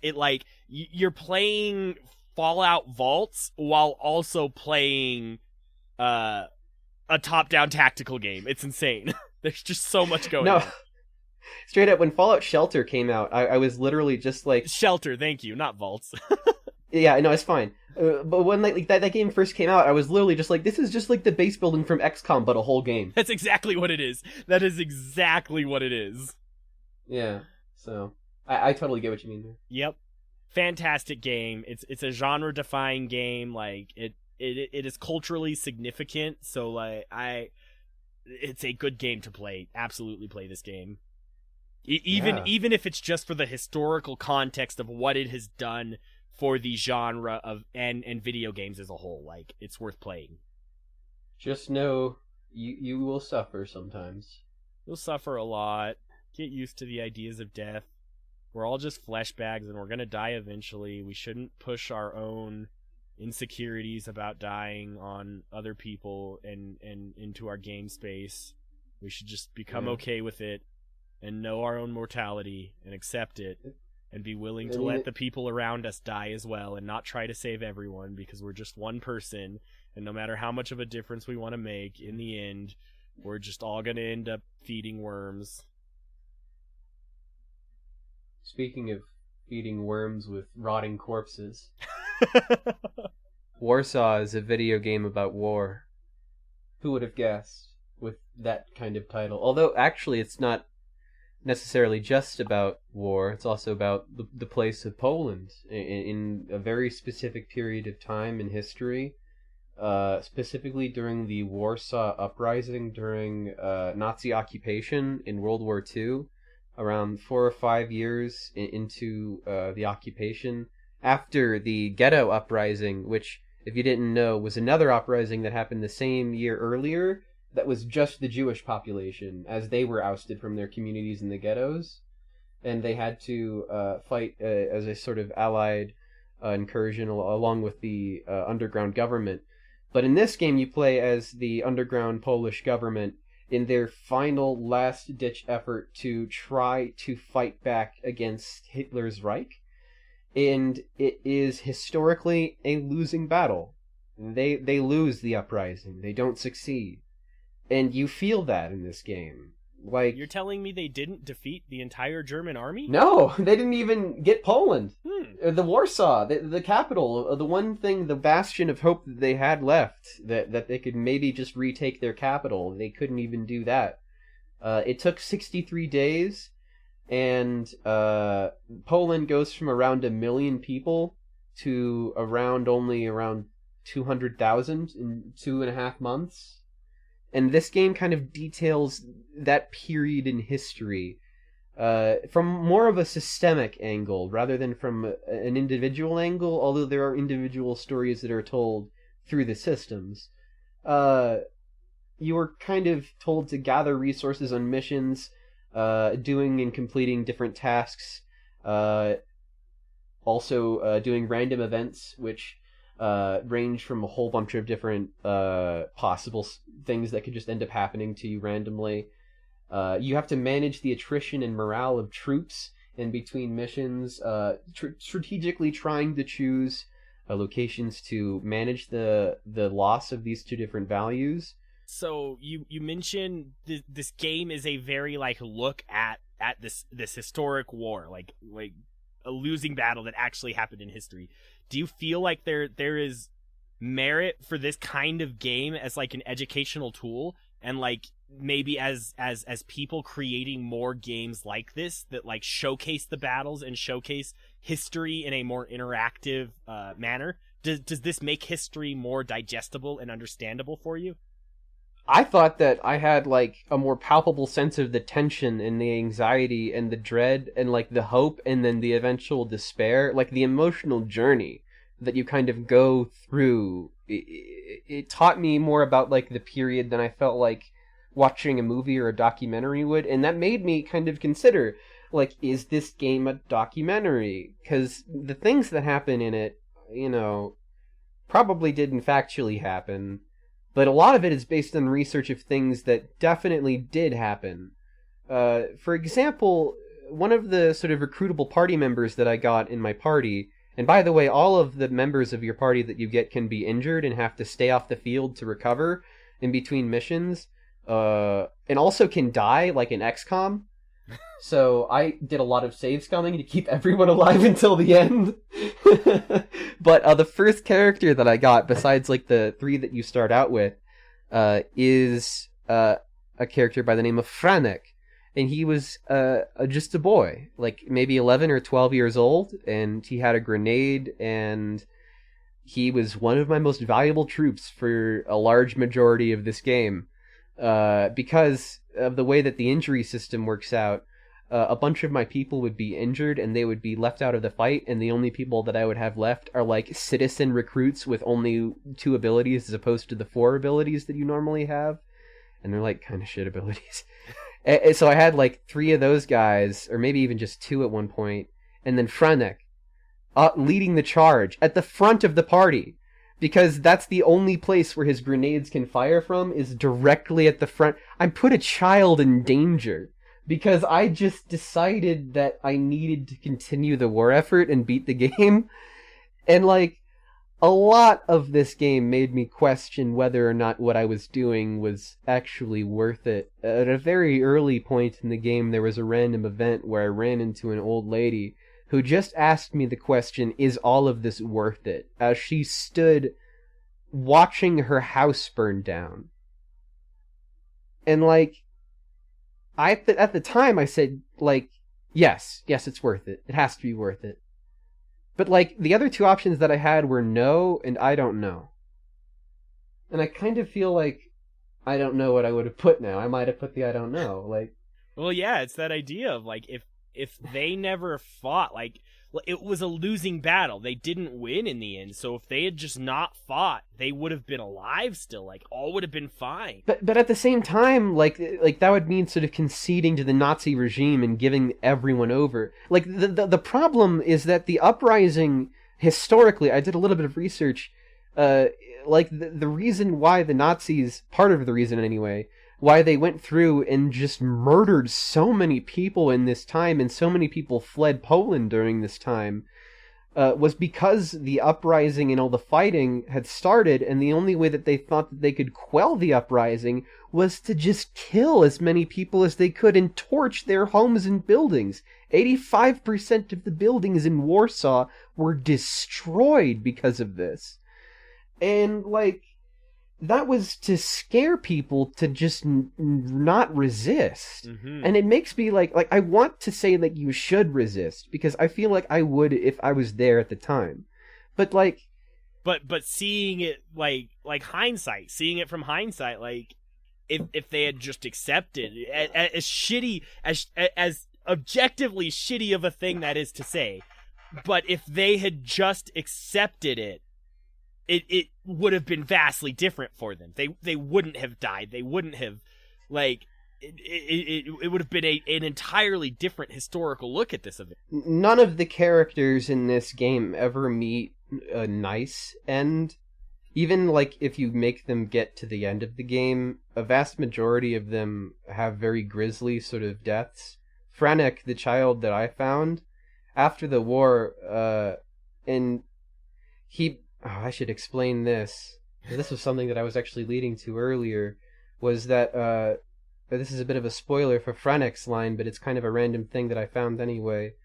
I found his brother in the district of Wola, and I found out through research that there was a massacre that actually happened in this district, in the Wola district, and his brother was there. And I had to explain to Franek, like this 11, 12-year-old kid, like, your brother's dead. Like, the person who you were, like, working to try to find after this is all over, like, they're gone. And so he went to an orphanage, and then after he was just exploring and being a kid, he just stumbled on a bomb and died. And, like, that's the end of Franek. You know? And like, another character, by the name of Jan, is a character who is this, like, mute, deaf sniper who is really helpful in the game, but after you finish the game, you find out that he went to an internment camp and was never found again.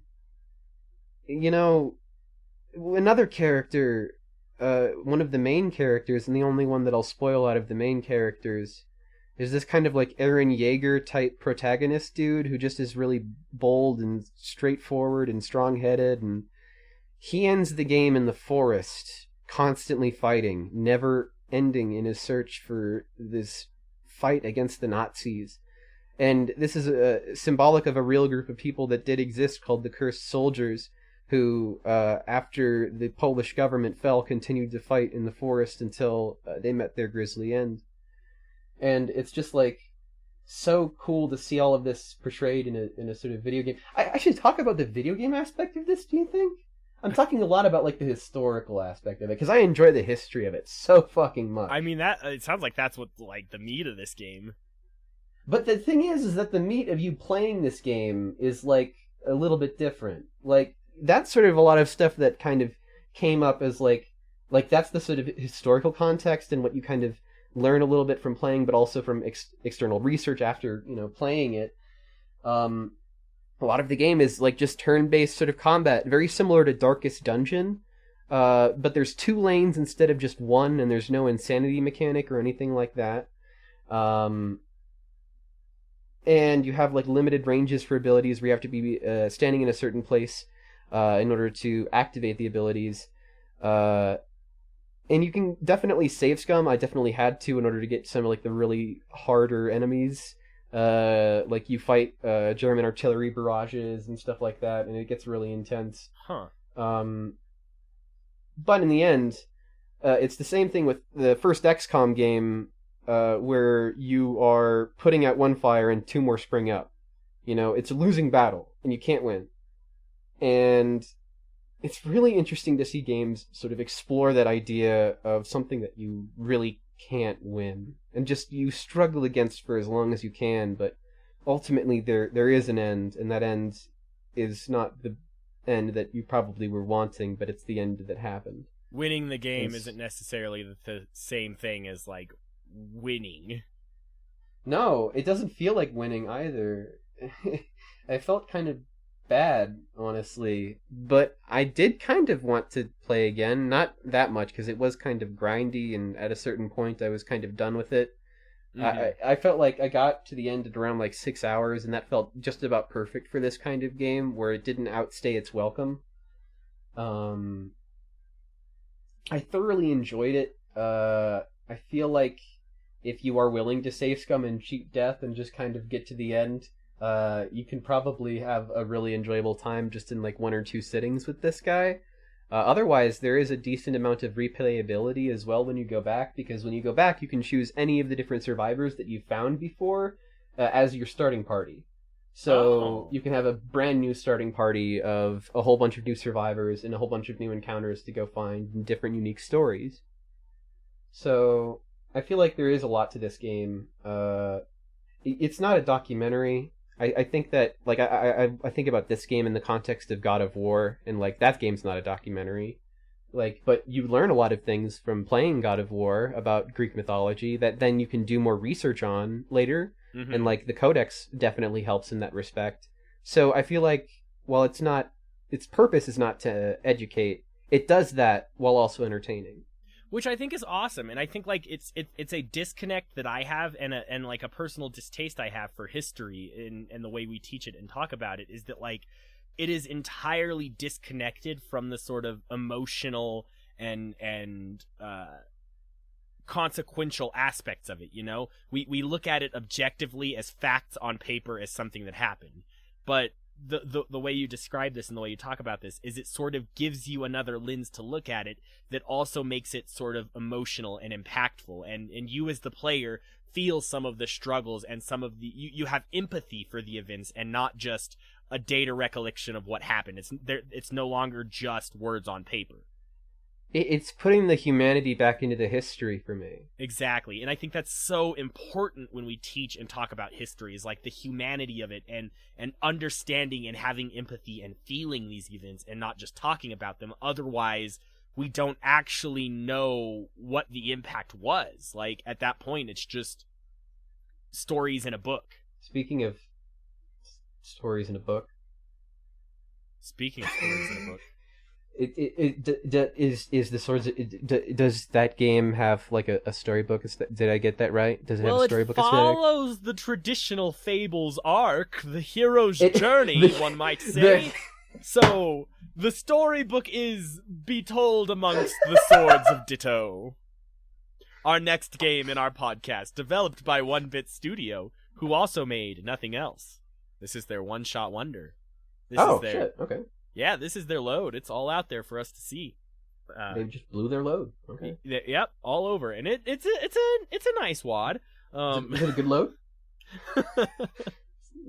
Nice and pungent. You know, maybe a little too much protein in this batch, but okay. It's a Zelda-like adventure with some really interesting roguelike elements. I thought it was a very sort of refreshing take on a genre that has been beaten to death since like fucking 1981. Don't quote me on that. I don't know when the first original like top-down adventure game came out. Probably before 1981. I'm quoting him on that. The actual release date for The Legend of Zelda was 1986, although the very first top-down adventure-like game may very well be the Atari game Adventure, which was released in 1979. So it's a very fresh take on this sort of Zelda-esque adventure, and it plays to the tropes of Zelda in this very charming and fun, sort of self-aware kind of meta-narrative. It's great. Like, you wake up washed up on the shore, and you get the classic, I don't have time to explain, run to the city and get the sword. So you run to the city, you get the sword. The first cycle, it's hilarious. Minor spoilers, but it happens in like the first 30 seconds of the game. So you pick up the sword, you go to and the incompetent fucking tinkle companion you have with you, this dung beetle, just immediately you pick up the sword and you're imbued with the power of Ditto, because the sword is the real hero, it's not the character you're playing. And he goes like, all right, this is it, let's go fight the final boss. And so you immediately go to the final boss, who then proceeds to one-shot you during the cutscene. He just goes, I'm not having this, I'm winning this time, and kills you. And so you find out, like, this is a cycle. It's a repetitive cycle. Every 100 years, a new champion is born, reclaims the sword, and tries to kill the evil to lift Ditto of the curse. And this cycle repeats. Sometimes the evil wins the cycle, and the land is cursed to be ruled over by evil for 100 years. And sometimes the hero wins, and the land is safe and happy and in peace for 100 years. And the gameplay reflects this. You play through one cycle, and that's it. So you get to once you hit level 6, you have a day to go fight the final boss. Or a day to prepare before you have to fight the final boss. Yeah, it's really interesting. And so you fight the final boss, you either succeed, or she kills you. If she kills you, then evil reigns for another 100 years, you wake up and you repeat the cycle. If you succeed, then peace reigns for 100 years, you wake up as a new hero and you repeat the cycle. And every cycle, the map is randomly generated. Like, it keeps specific elements, like certain dungeons that spawn, but it's all randomly generated where they spawn and everything. The town gets a randomly generated name and everything. So that's kind of the roguelike elements of it. It's really interesting. There's a win condition in the game, and it's you have to basically be successful 4 cycles in a row. Wow. Okay. Yeah. And so you get like a piece of the avatar that you take to a special area, and once you get 3 of them, you unlock a secret ending to the game that actually breaks the cycle and lifts the town of the curse. And it's really interesting because you find out within it that it's the curse is just an illusion. The evil character and the little dung beetle guy that was helping you the whole time, you find out that those two were in cahoots together to create this artificial world, because you, the player, were the creator of this world, and you abandoned it as soon as things got hard. So like shit started to go down, and you dipped out and left the world to just writhe in chaos and get destroyed because you didn't want to deal with it. And so they created this artificial simulation of fighting good versus evil, of you being the hero to save the land from evil, so that you could regain your humanity and empathy for these people, and you would come back and actually fight for them and set the place free, basically. So it's really interesting. It's this idea of, like, the whole time they're preaching that it's fate and destiny and the evil and good must conflict and fight. But in reality, it's just this simulation designed to give you, the person in control, the empathy to understand what you're actually doing to these people and stop being a dick and help them. So are you telling me that this is like the Truman Show and Groundhog Day? Yeah, kind of. That's exactly what it's like. And it's so good. It's this fucking just like refreshing look of like, well, fate only exists as long as we're willing to pretend exists. Like we just buy into this idea that it's a cycle and good versus evil, and all this is gonna happen because it's fated to happen, and it'll continue to repeat itself. But it only exists because we buy into it. Like, the reality is like, we have the power to control and change things, but we have to, in order to fix the system, like, you have to have empathy for the people it's affecting. It's really interesting. I like that. I like games that are all about empathy, because I feel like video games are one of the best methods for sort of talking about empathy as like a symbol and a subject and a theme. Yeah, because you have direct control. So like it's a very good. God, I just said it like 6 times in a row there. Yo, it's cool. I have a bad habit of repeating words when I'm on mic. It's terrible. Hey, but, I do it too. It's fine. You know, I think it's better and more charming than saying and a lot. But that's what I do. We can discuss speech habits off mic. We can do this later. It's this really, like, I agree though that, like, empathy is so well translated when you give people control, because they have control, and so like they're forced to make the decisions, and even if the decisions are artificial and they have no choice, they're still forced to make them. Like, I always recall back to the Call of Duty game, press F to pay respects. Almost no player in their right mind probably would have walked by that, and if that was an optional choice, would have pressed F. Most of them probably would have just walked by like, whatever, I'm not going to pay respects to this guy.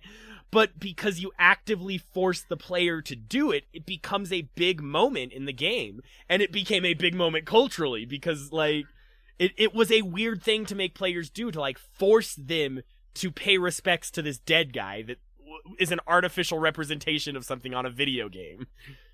Yeah, man, that's such a true and strange connection, and like particularly about why that is funny in the first place. Like, I think that kind of draws to a more real sort of side of that. Yeah, absolutely. I think it's fascinating, and I think like empathy translates so well when you give people just like blunt control to do whatever the heck they want. And even I thought it was really fascinating too, because even without the secret ending, the game is just like a good look at the ideas of like a broken, like corrupt system, and the ideas of that, like, yeah, evil is gonna win sometimes. It's just gonna happen. Like, you can't win every battle, and every once in a while you're gonna die on the final boss fight and evil will take over. But it's not an excuse to stop fighting back, because your next life, 100 years from now, you're artificially in the sense of the game, not in like next life in real life. Right. But in real life, it's like 2 seconds. Yeah, it's like 10 years. It's depending on where you're at. One would argue an election cycle's 4 to 8 years. Okay. Like you still have to continue to fight back. Like even though evil may have won the battle, but it hasn't won the war. So, just going back to the game for 1 second, something that I've been curious about, because we do this a lot where we philosophize and then we forget about the game. I'm a really bad quasi-philosopher. My degree's in philosophy, basically, so... I mean, yeah, that's all that a theater degree is. You do a lot of writing. Is this like Binding of Isaac? Not even close. No. No. The gameplay is traditional, like, Zelda gameplay. So it's more like you're getting items and you're acquiring things and you have a sword and you're kind of like 100% going on that adventure. Okay. Yeah. It's the grand adventure. You wake up in a weird place. You get a sword. You use the sword to break pots to get money to buy toys that let you. Is it randomized? The world is randomized. Okay. Yeah, and that's the kind of roguelike elements of it, of like the repeated cycles after death. And the world is randomly generated. But every world that's generated, there's always a city. There's always the shrine that you put the boss's items at or whatever. There's always 2 dungeons that give you the tools you need to get to the 2 dungeons that contain the anchors of the boss. And when you kill the anchors of the boss, it weakens the boss. So there's always those core elements, but the rest of it is just like randomly generated, and their location in the map is randomly generated. Okay. Yeah. Do you like it? Do I Would like? you play more? So I found the game. I use this a lot, but it's true. That's a lot of. I found the game too easy, and I don't know. I like a challenge. It was a very easy game to just spam X and kill all the enemies. It was a dodge-based action game, but the mechanics weren't tight enough. The fights weren't hard enough. Like, it was very much dodge 1 attack, swing 3 times, dodge 1 attack, swing 3 times, dodge 1 attack, swing 3 times. There were some really cool things they were doing. Like, some of the bosses had like intricate mechanics that you actually had to play with, like standing on a stool to charge a thing to make the boss vulnerable. So there were some cool aspects, but most of the fights were just kind of like reskinned hack and slash, just dodge 1 attack, swing 3 times, you know? And it wasn't challenging, but it's a very interesting and unique take on this genre that I think makes it very charming, and the humor is super charming. And so I don't think it's not worth playing, but you're not gonna like get it on sale. Like if it's $2, I'd pick it up for that. But I'm probably not gonna go back to the game, or get it from a Humble Bundle. Oh, that's an idea. How novel. Whoa, wait a second. Well, you know what game is certain to give you a heck of a challenge? Oh, is this conversation gonna make me hoarse? No, it's going to make you Horace. God, that was such a shitty joke. Okay. So Horace, this is a game by Paul Hellman, and also Sean Scrapelhorn. He's, I think, there more as like help, because at the very beginning of the game, in big bold letters, it does say a Paul Hellman game. I actually think that he's there because there's like some semi 3D aspects to it, and the game that Sean made was like a sort of poorly received horror game, which we'll get to that. So this game is a lot. It is, as I would describe it, the Forrest Gump of Super Meat Boy style precision platformers. It has so much stuff. Maybe it was like after just having so many like kind of short but interesting platformers like Gris and the Hex and just I expected shorter. But this is like a 20 to 30 hour game if you want to get everything. Like, and I gave myself a day and a half to play this game. So literally up until literally minutes before we started recording for this podcast, I was playing this game, just tearing my hair out trying to beat some of its later stages. So this is to kind of go back a little bit. This is a Mario Bros. Style platformer with a gravity mechanic as the sort of central hook. Your character gets, though, a lot of different upgrades, including like a Yoshi flutter kick. There's really like a lot of different influences that this game pulls on. It references things constantly and wears its references on its sleeve. If you go to like the Horace's room in the game, there's like a whole bunch of like different video game consoles and like movie posters of things, and it's like all referential of things in the real world, and it kind of tells you, I think, also a little bit about probably Paul Hellman and just the sort of game that he wanted to make in the world that he wanted to make, because this is definitely Paul Hellman's game. This is like Paul Hellman's baby, from what I can tell.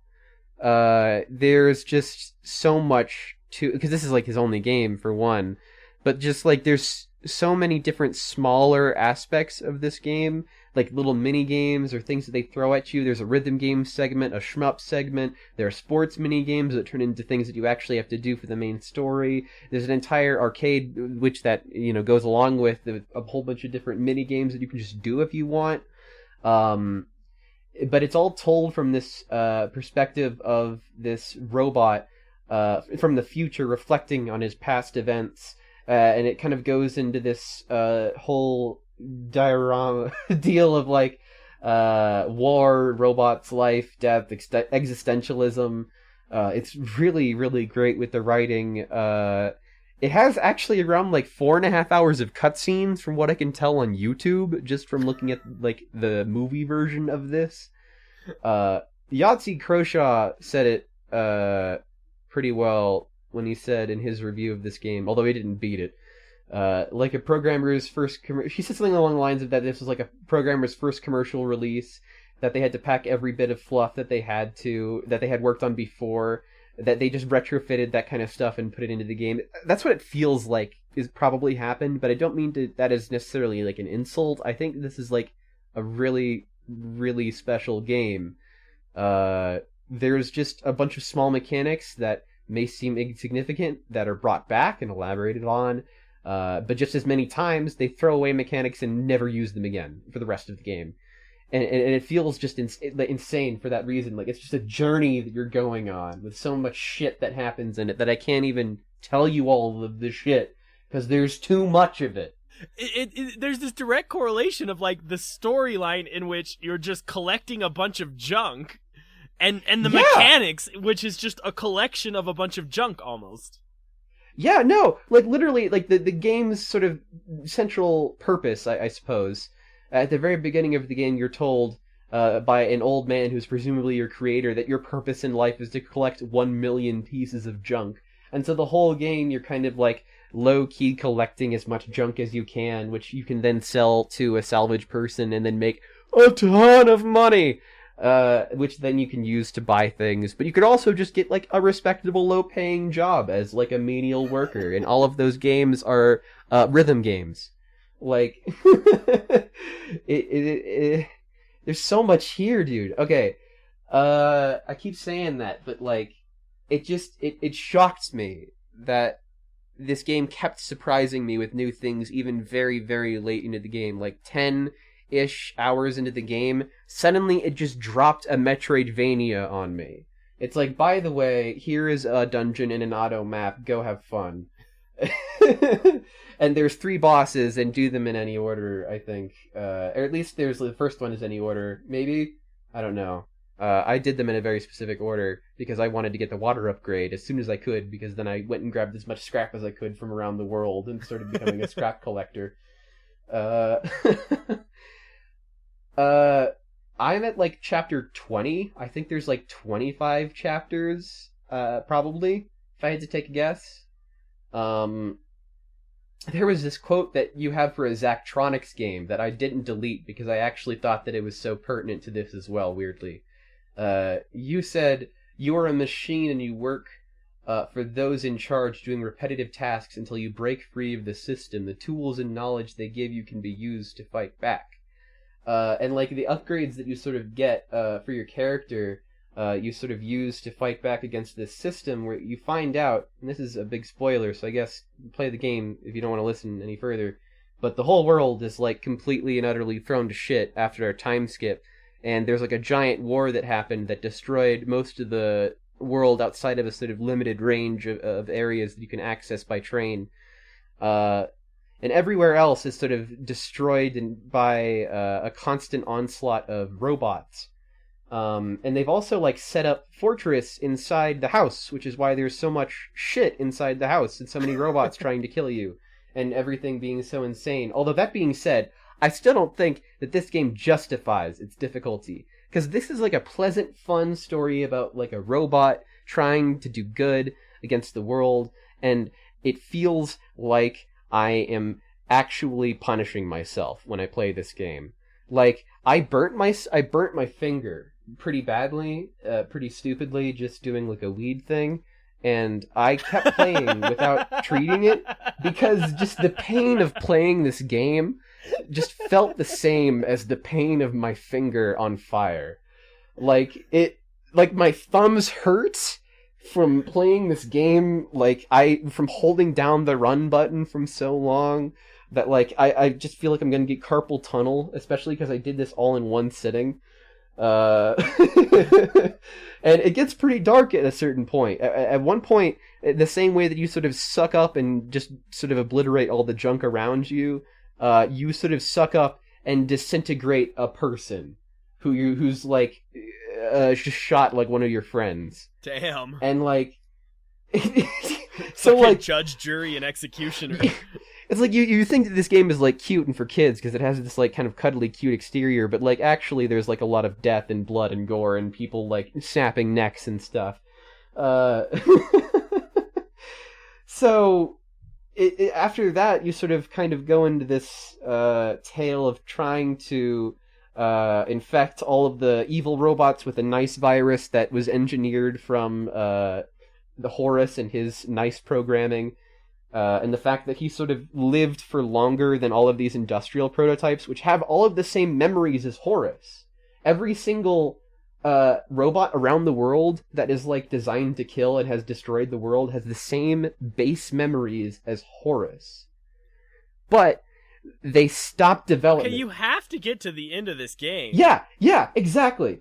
So, but like the development of these like robots stopped at a certain point, and then they just made them fight each other. But then when they were told to fight each other, and then it was just robots versus robots, they looked at each other, and then with like the little bit of Horace that they did have in them, they were like, "I don't want to fight you. Let's fight them," and they fight the people instead.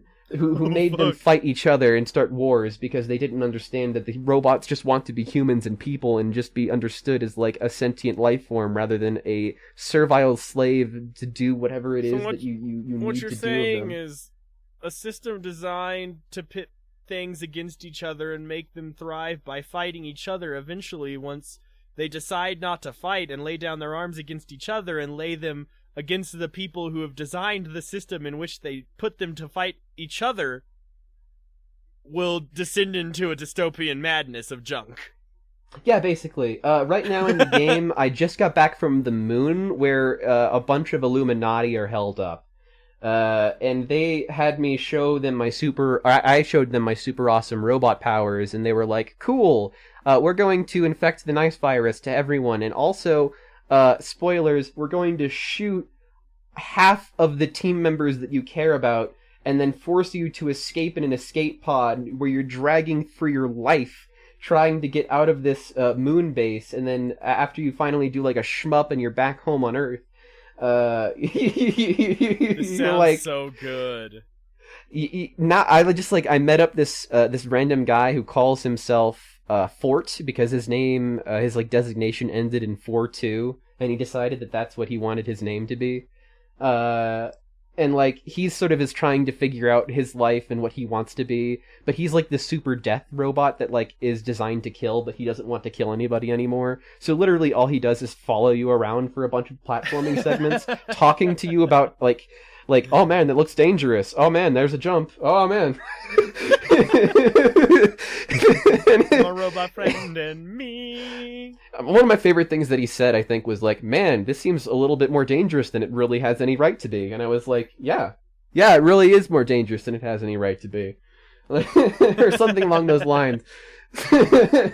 Actually, one of my favorite quotes from this game, I wrote it down. It was one of the first things that I wrote down about this game because it just caught me so freaking off guard.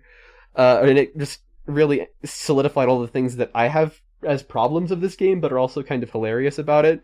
So the robot is narrating to me, and as I'm trying to escape this cave that I fell down, and there's like a million saw blades, and it's like way longer than you would have ever expected based on the cutscene, it says, "It may seem ridiculous, but I really did fall this far down the cave." As if like the game designer is justifying for himself how long that segment is, and like how stupidly difficult it is. It's just this meta like commentary, just like he knows. Well, yeah, and in that sense it shares a lot with Forrest Gump because it's told from a future perspective, and it's told from the perspective of the robot, and everyone's voices are the robot retelling the story exactly in the words that they said because he's a robot and he remembers everything perfectly, but also doesn't quite understand the world perfectly, so he has this like little hint of innocence that sort of Forrest Gump had as well, in the way that he sort of encountered all of these real world situations with sort of an innocent sort of personality. And for that reason, I say that if you can stomach the seriously butt-clenchy precision platforming that this game has to offer, there is so much here that you will enjoy and discover, and I know I'll never play this game again if I ever beat it, but if I ever beat it, it will feel like a real damn accomplishment, because there's no difficulty changes, there's just Horace, and you gotta get to the end. Oh my god. I literally am like shaking thinking about this game. It gives me anxiety. Oh, I want you to beat it and tell me how it is. I want to beat it too, but the final achievement in the game, like the game over, it has like 5% achievement. And like I'm at 15% right now where I'm at in the story. So like most of the people that have gotten this far, like 1/3 are gonna make it to the end. Yeah. Well, I mean, you've spent like, it's a 30-hour long game basically, like. Especially if you want to collect everything. Oh my god. So I can see it, but I need to know. I need to know this robots are all Horace thing. Like, that's insane.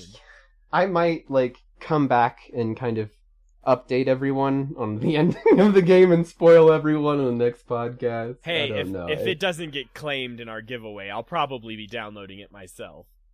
That's very true. But yeah. So there's a lot of toughness in that game. I can't think of a segue. Next up is Neoverse.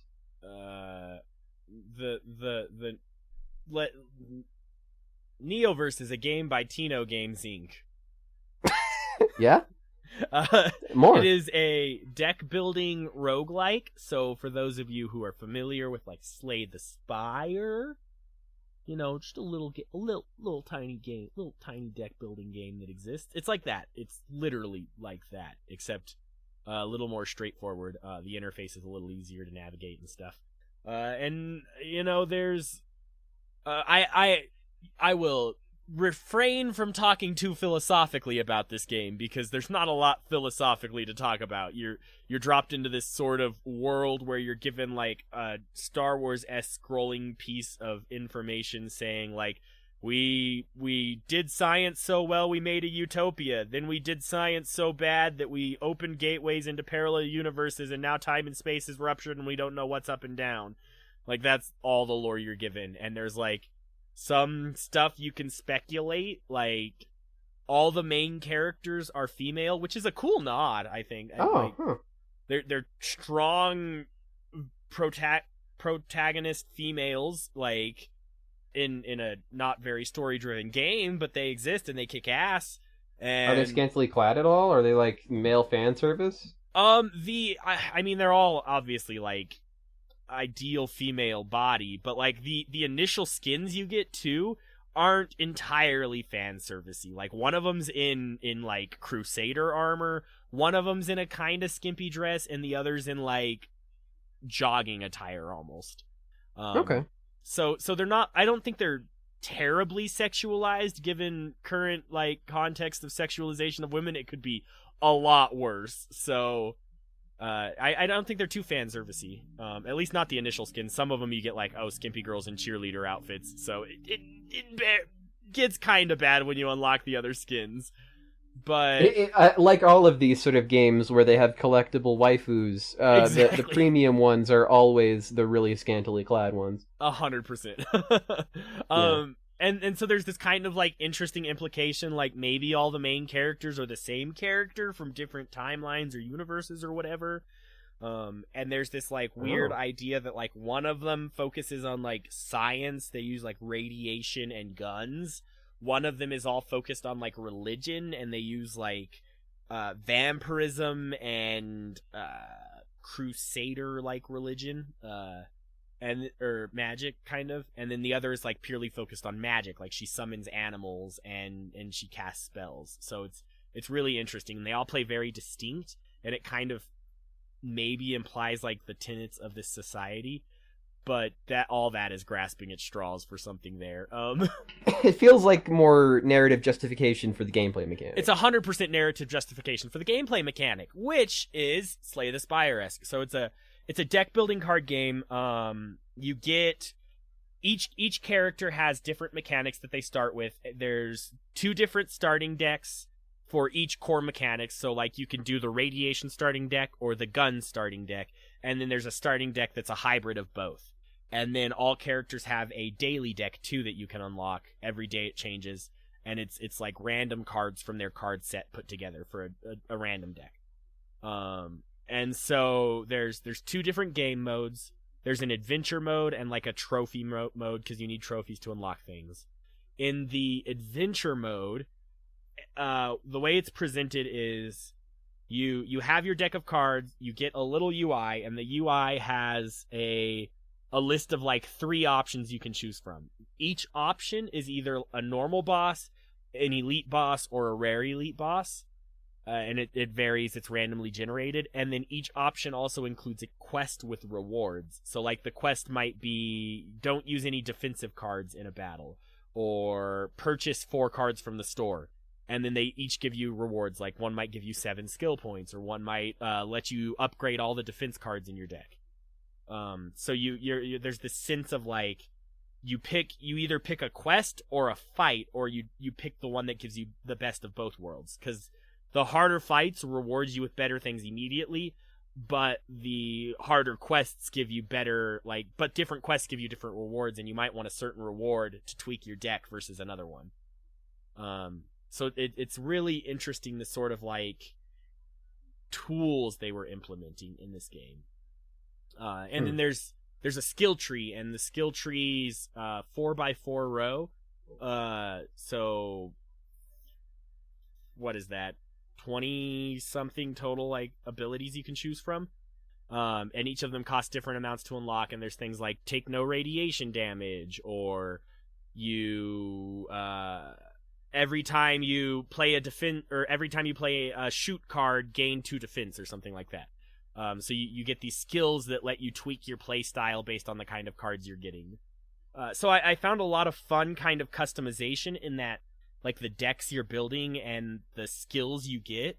I had a very fun deck that I built. Like there's cards that they're continuous cards. So they're one-time use but give you an ability that lasts for the whole fight. And yeah, it was a lot of fun. And so there's a skill that lets you like pad your hand with continuous cards at the start of the fight. And so my build was focused on like accumulating as many continuous cards as I could and popping as many abilities as I could at the start of the fight, so that throughout it I was just getting all these like bonus like action points and bonus radiation damage and stuff like that. It was really cool.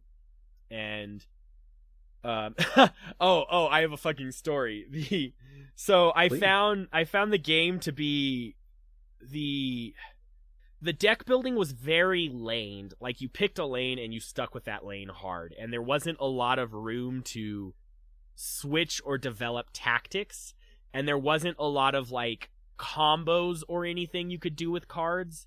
For the most part, it was very much you're stuck with the cards you're dealt. You use the action points you can use, and you don't get very unique synergies or anything.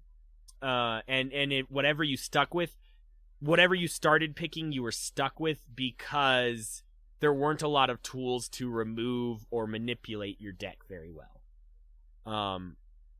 So I found, like, I often found myself just getting skills that cost 0, because I could run through 0 cost cards, and because every time you use a card, you draw a new card. So I could run through 0 cost cards indefinitely almost. And so that felt like the best tactic to me as I was playing, was just get the lowest cost things you can get, so you can run through as much of your deck as possible as you play. Which is funny, because on the last boss fight, the way I ended up beating it was, the boss had an ability that randomly switched the attack, or the cost of 2 cards in your hand. And so what I found was I ran through my whole deck and ended up getting everything to cost 0.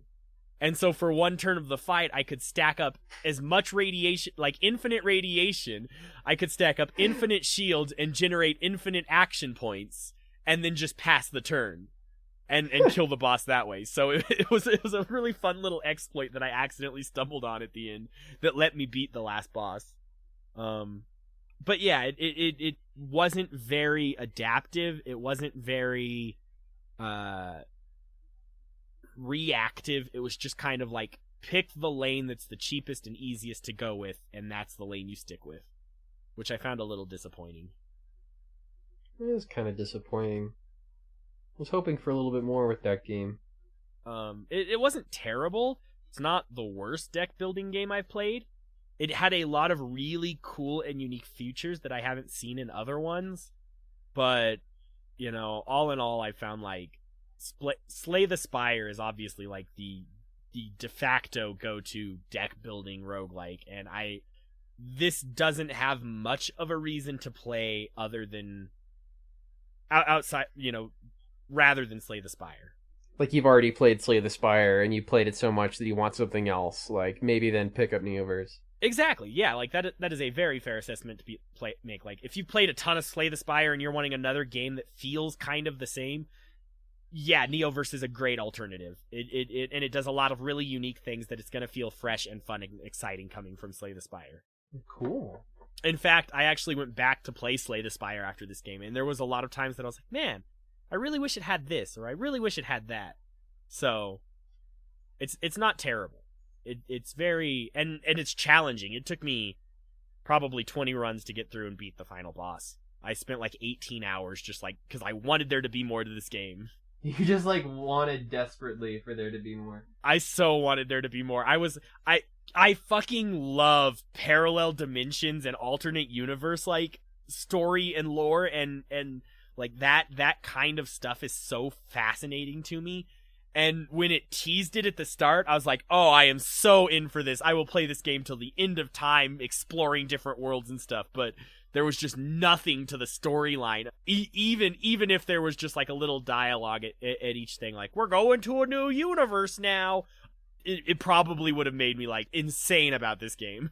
That's so true. Even a little bit of story helps to really drive a player. Like, I mean, God knows that I wouldn't have gotten through Horace if it didn't have such a good story. Like, I would not have cared enough to have gotten through some of the bullshit in that game. Mm-hmm. So yeah, all in all, decent. It's not the worst in the world. If you like it, the style, go for it. If you like it, go for it. If you like it, go for it. But don't get stuck up in the pixie dust of it. You can say that about a lot of games. Just like, yeah. If you like it, you like it. Speaking of which, yeah. we got three little extras. Johnny didn't play jack shit. Oh, we made it through the bundle. That's yeah. Whoa, we did it. That was the last game of the bundle. In case you didn't realize. If you want to make a big deal about it, still got 3 more to go though. We got extras. We got to pound those through. We're already on 220, man. Yeah. All right. Well, who knows? I'll edit it out. Yeah. Okay. You got a lot you can cut out. So, Fey Tactics is the first of the different games that we are tackling, that I am tackling here for the extras. You're our good extras, boy. Thanks. Endless Fluff is the developer who made the first game, Fey Tactics. It is another Final Fantasy Tactics-esque game. I found this one to be faster paced and a little bit quicker compared to Arbiter's Mark, which we covered a week or two ago. I felt like it was a little bit easier to kind of get into in terms of the gameplay. There wasn't as in-depth party customization. You just pick your Fey character and you go, and each Fey gives you different spells and abilities to use throughout the match. And they all have their own unique cooldowns. The story, I felt like, really kind of left a lot to be desired. The demo was only about an hour and a half. It seemed pretty fun, but honestly, I feel like it needed to bring more to the table to really make me excited about buying the commercial release. Rainy Season is the next game. Both of these games, by the way, are Humble original games, I believe. They are from the Humble publishing brand. This is a cute little interactive vignette about there's just this one day where nothing much happens in a Japanese household where a boy kind of dreams of these vivid worlds while bored at home because of a rainstorm that floods just a small part of his house and causes him to stay home instead of going to an amusement park.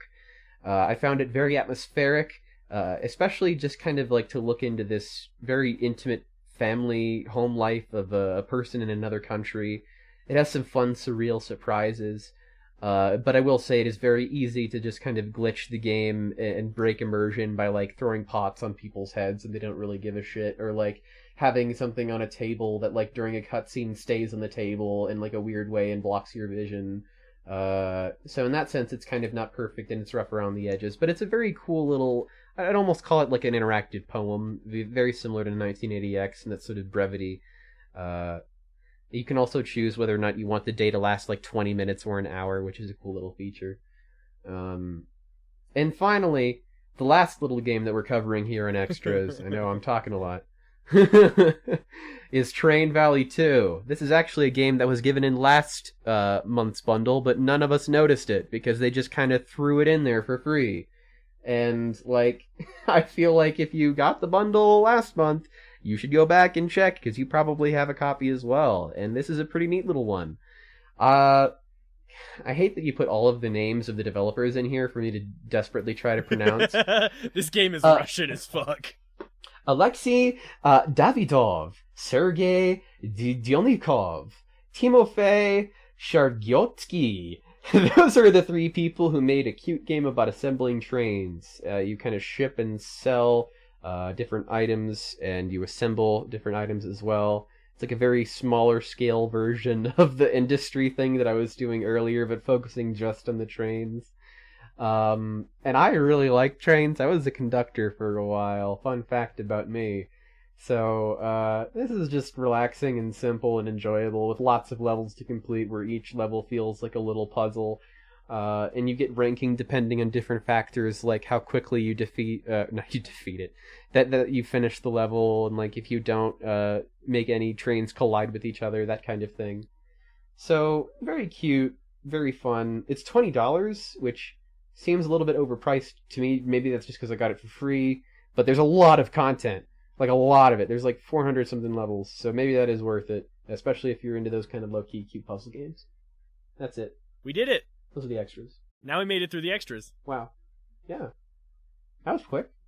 We got there, guys. Thanks for this journey. Thanks for still listening if you actually listened this far. You're like my hero. We appreciate you all. You guys are the backbone that keep us going. Yeah.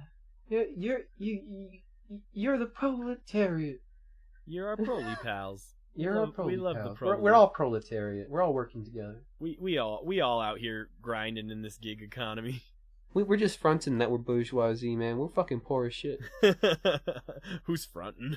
I'm a homeowner. Yeah, I'm not a homeowner. I have too much debt to own a home. I rent an apartment. I give most of my savings to a landlord. Yeah. Whatever. So what's your top game of the bundle? Fuck you. Why are you asking me? Man, I don't know. There's a lot of good stuff. I don't know how to feel about Horace because I don't like how challenging it is and that there's no option to not make it less challenging. I just wanted to get to the end, and I felt like I was tearing my teeth out trying to get to there. I feel like because of that, I have to give it to Warsaw. Warsaw? I really enjoyed Warsaw. I feel like it was an interesting take on how you can sort of documentarize a system in the idea of an event being recognized as a system where one person kind of did something that caused the world to sort of react in a certain way, and that carried on for a while until it ended. And you sort of see how it transpired. And I feel like that's something that only really a game can do. And I praise it for that. And I feel like more people should play it. It doesn't have great reviews because I think it had some quality of life issues before a very recent update, which I think is part of the reason why it was involved in the Humble Monthly at all. Was to sort of give it a bit better word of mouth now that it has all of these quality of life updates. So I would say go play that one. I really like Warsaw. You know, I think I'm honestly gonna have to second that. I didn't play Warsaw, but just the things it's doing as a game and the way it's making history more accessible and sort of shaping the way we think about and interact with our history, I think that is just too significant of a thing to be doing to pass up or let it go on, you know? I think it really deserves a place this month as like an important and significant and special game.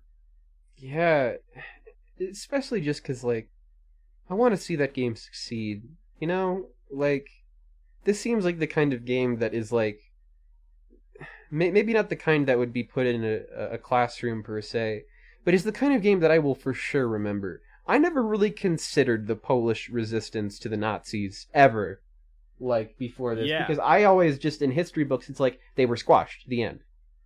I didn't give it a second thought. Yeah, exactly. Like, they tried to resist and they died. But, like, it's so important, the resistance that they tried, even though they failed, and the human effort that went into it, and how it sort of ended up shaping the future that Poland does now today have.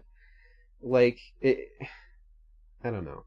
I feel like I could go Wikipedia diving more and playing more of this game. See, and I love that that's like, it's challenging you to do that. It's getting you motivated and passionate and interested in these like historical events. Yeah, I mean, it's such a specific event, and I think that's the strength of it. Yeah. Is that it doesn't focus on like the whole war.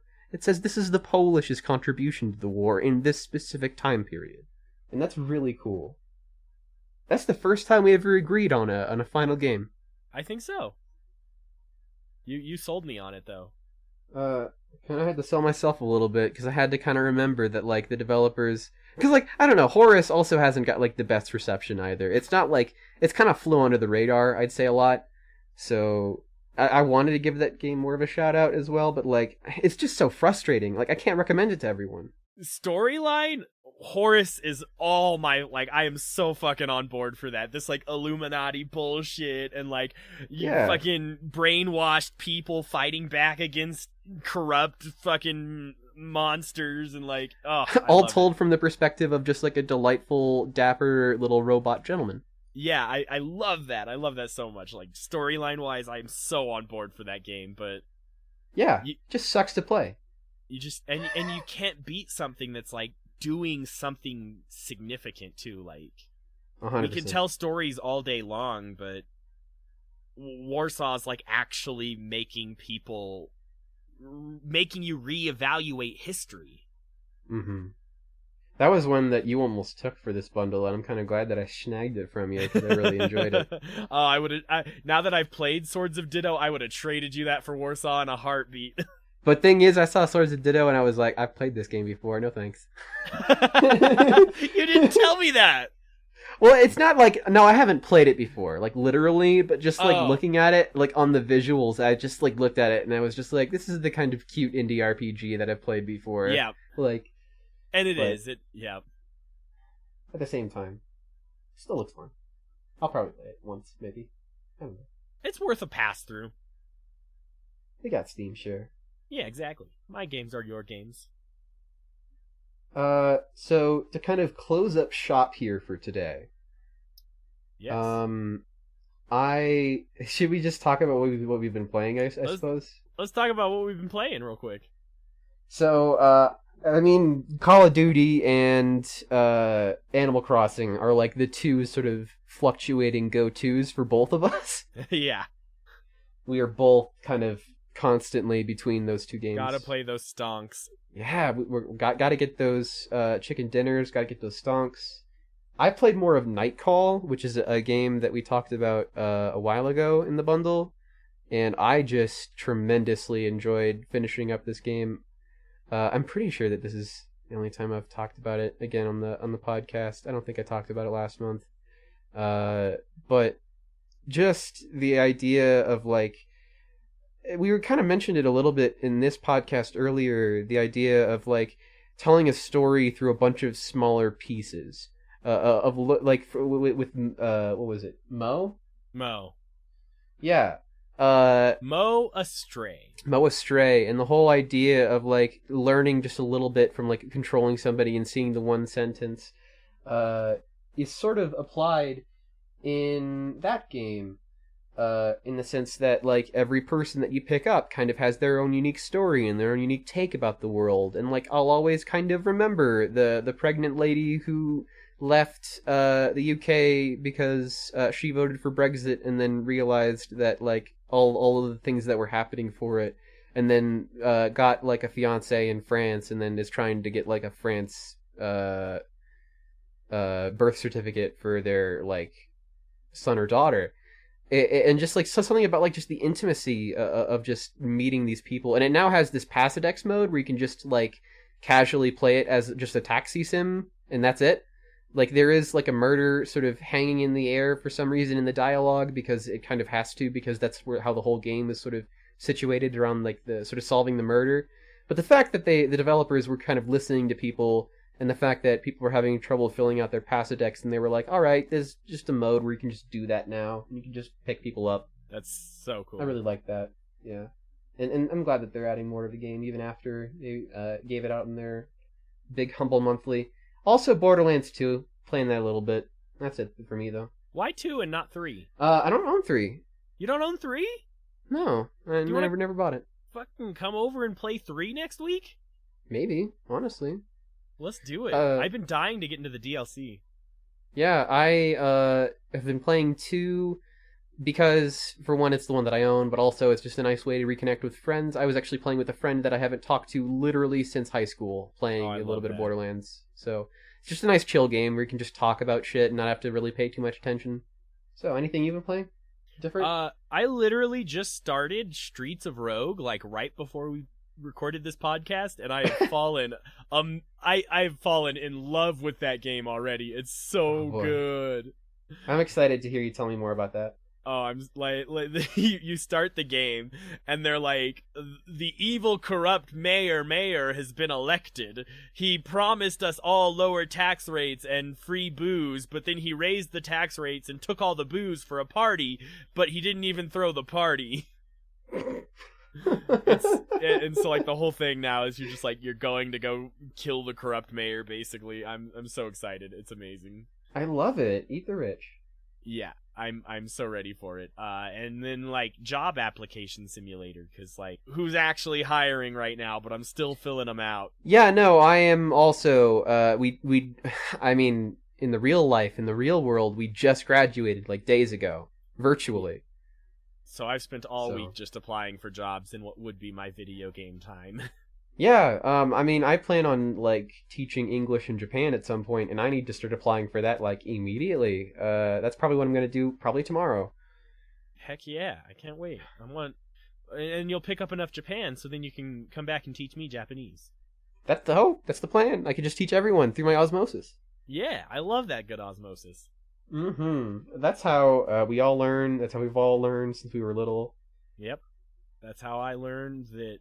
I was gonna make some real bad joke that I probably shouldn't. Like what? That's how I learned all those racial epithets was through osmosis. Like, I mean, like that is what society teaches us, but like, we live in a fucking world, a planet inhabited by people. we live in a society, in a planet, in a world with So people. wash your hands, because it's a society. and wear a mask. So what do you have? Did you? I fielded it to you to see if you could come up with something by the end of this. Do you have a question for the listeners this week, month? I see a question that's already in here, which is: do job applications count as games? That's not the And- actual question. I know that it's not, but I do want to pose the idea of things that are games that we would not normally think of as games. Like, I think that like capitalism, for example, is a game. Because it's like a system of inputs and outputs. Like all these There's different designed systems. rules and mechanics that you can follow. Yeah. Right. So what are the systems that are games? Okay. Does that make sense? Okay, so the question you're posing is what real world systems exist out there that are that can be played like a game that you've seen in your personal life? Like, Yes. yeah. That is my discussion question. Okay, I like it. And I'm glad that you said it instead of me. I was helping shape the thought. Sorry. No, I appreciate it. I sometimes need that. Mold it like some potatoes. Some delicious potato clay. Yeah, exactly. We contribute together. I help you shape your thoughts, and you help me stay sane and stay focused. Honestly, you keep me so fucking grounded. Really? Oh, I'm Yeah, glad to hear dude. that. Look how long it took me to talk about the mechanics of Neoverse. Dude, I mean, I had a whole spiel too, so it goes for both of us. Okay. I think the mechanics I've seen in real life. I don't know. We'll talk about it next week, so I have time to think about it. Think about it. Okay. I don't even remember one from last week. What? Favorite game franchise that we wanted to revive? It was Ape Escape for me. Yeah, yours was Ape Escape, and mine was Viva Pinata. Yeah. So, still don't know yours. We got a new one now, so don't, whatever you do, don't send in any previous. We will call the police. We will. If you send in a know previous the submission. authorities, and we can alert them. We can. We have the utmost authority. We're just bullshitting. We need to fucking end this podcast. Oh, well, I wanted to mention real quick something that we haven't done before that I realized we probably should be mentioning is that the charity every month changes with Humble Bundle. And Whoa. This month's charity that you're donating to by subscribing to Humble Bundle is the Traveling Stories charity.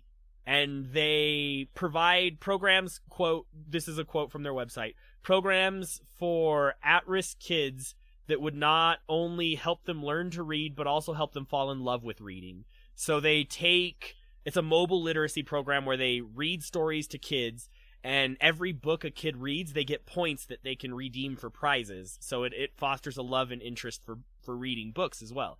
So I just thought it's a cool thing to mention that the actual charities that are being helped with the subscription as well. Bro? So you get to play games and teach kids how to read. Bro? Huh. Bro, do you see that, bro? What, bro? It's coming for us. Oh God, no, it's not. It's the end of the podcast, bro. It's coming. It's coming No, right no, at no, us. no. I don't want this, bro. Bro, I can't do this, bro. We have to speed up really quick in order to in order to finish the podcast before it gets us to the end. Bro, I can't. The plugs are coming. I don't want them. Oh my God, guys. Okay, so you have to watch out for on the Unreal Store. They're giving out GTA 5 next time. They're also going to be giving out a mystery game. Who knows what that's going to be? God, Twitter. Oh, okay. God. They're also I retweeted on Twitter links to Lego Ninjago and Aegis on free games for the humble. We have a Discord.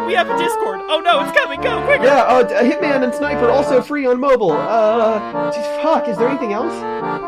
Like, comment, and subscribe. Oh God, no. Stop. It's here. No. I don't want it. Hello. Welcome to the end of the podcast. Like, comment, and subscribe to our podcast. Please like, comment. Follow us on Discord and Twitter. Follow on all of the social medias, and then retweet and subscribe for more. We stream every Tuesday and Friday now, starting at 10 p.m. Mountain Standard Time. Yeah, also sometimes on the weekends from Saturday to Sunday. I don't know how often that will be because I don't want to set myself to any kind of deadline. But Friday and Tuesdays for sure. Yeah. Okay. Retweet this episode for a chance to win one of this month's games. Oh. If you'd like, give us a little publicity and we'll give you a video game. Do it.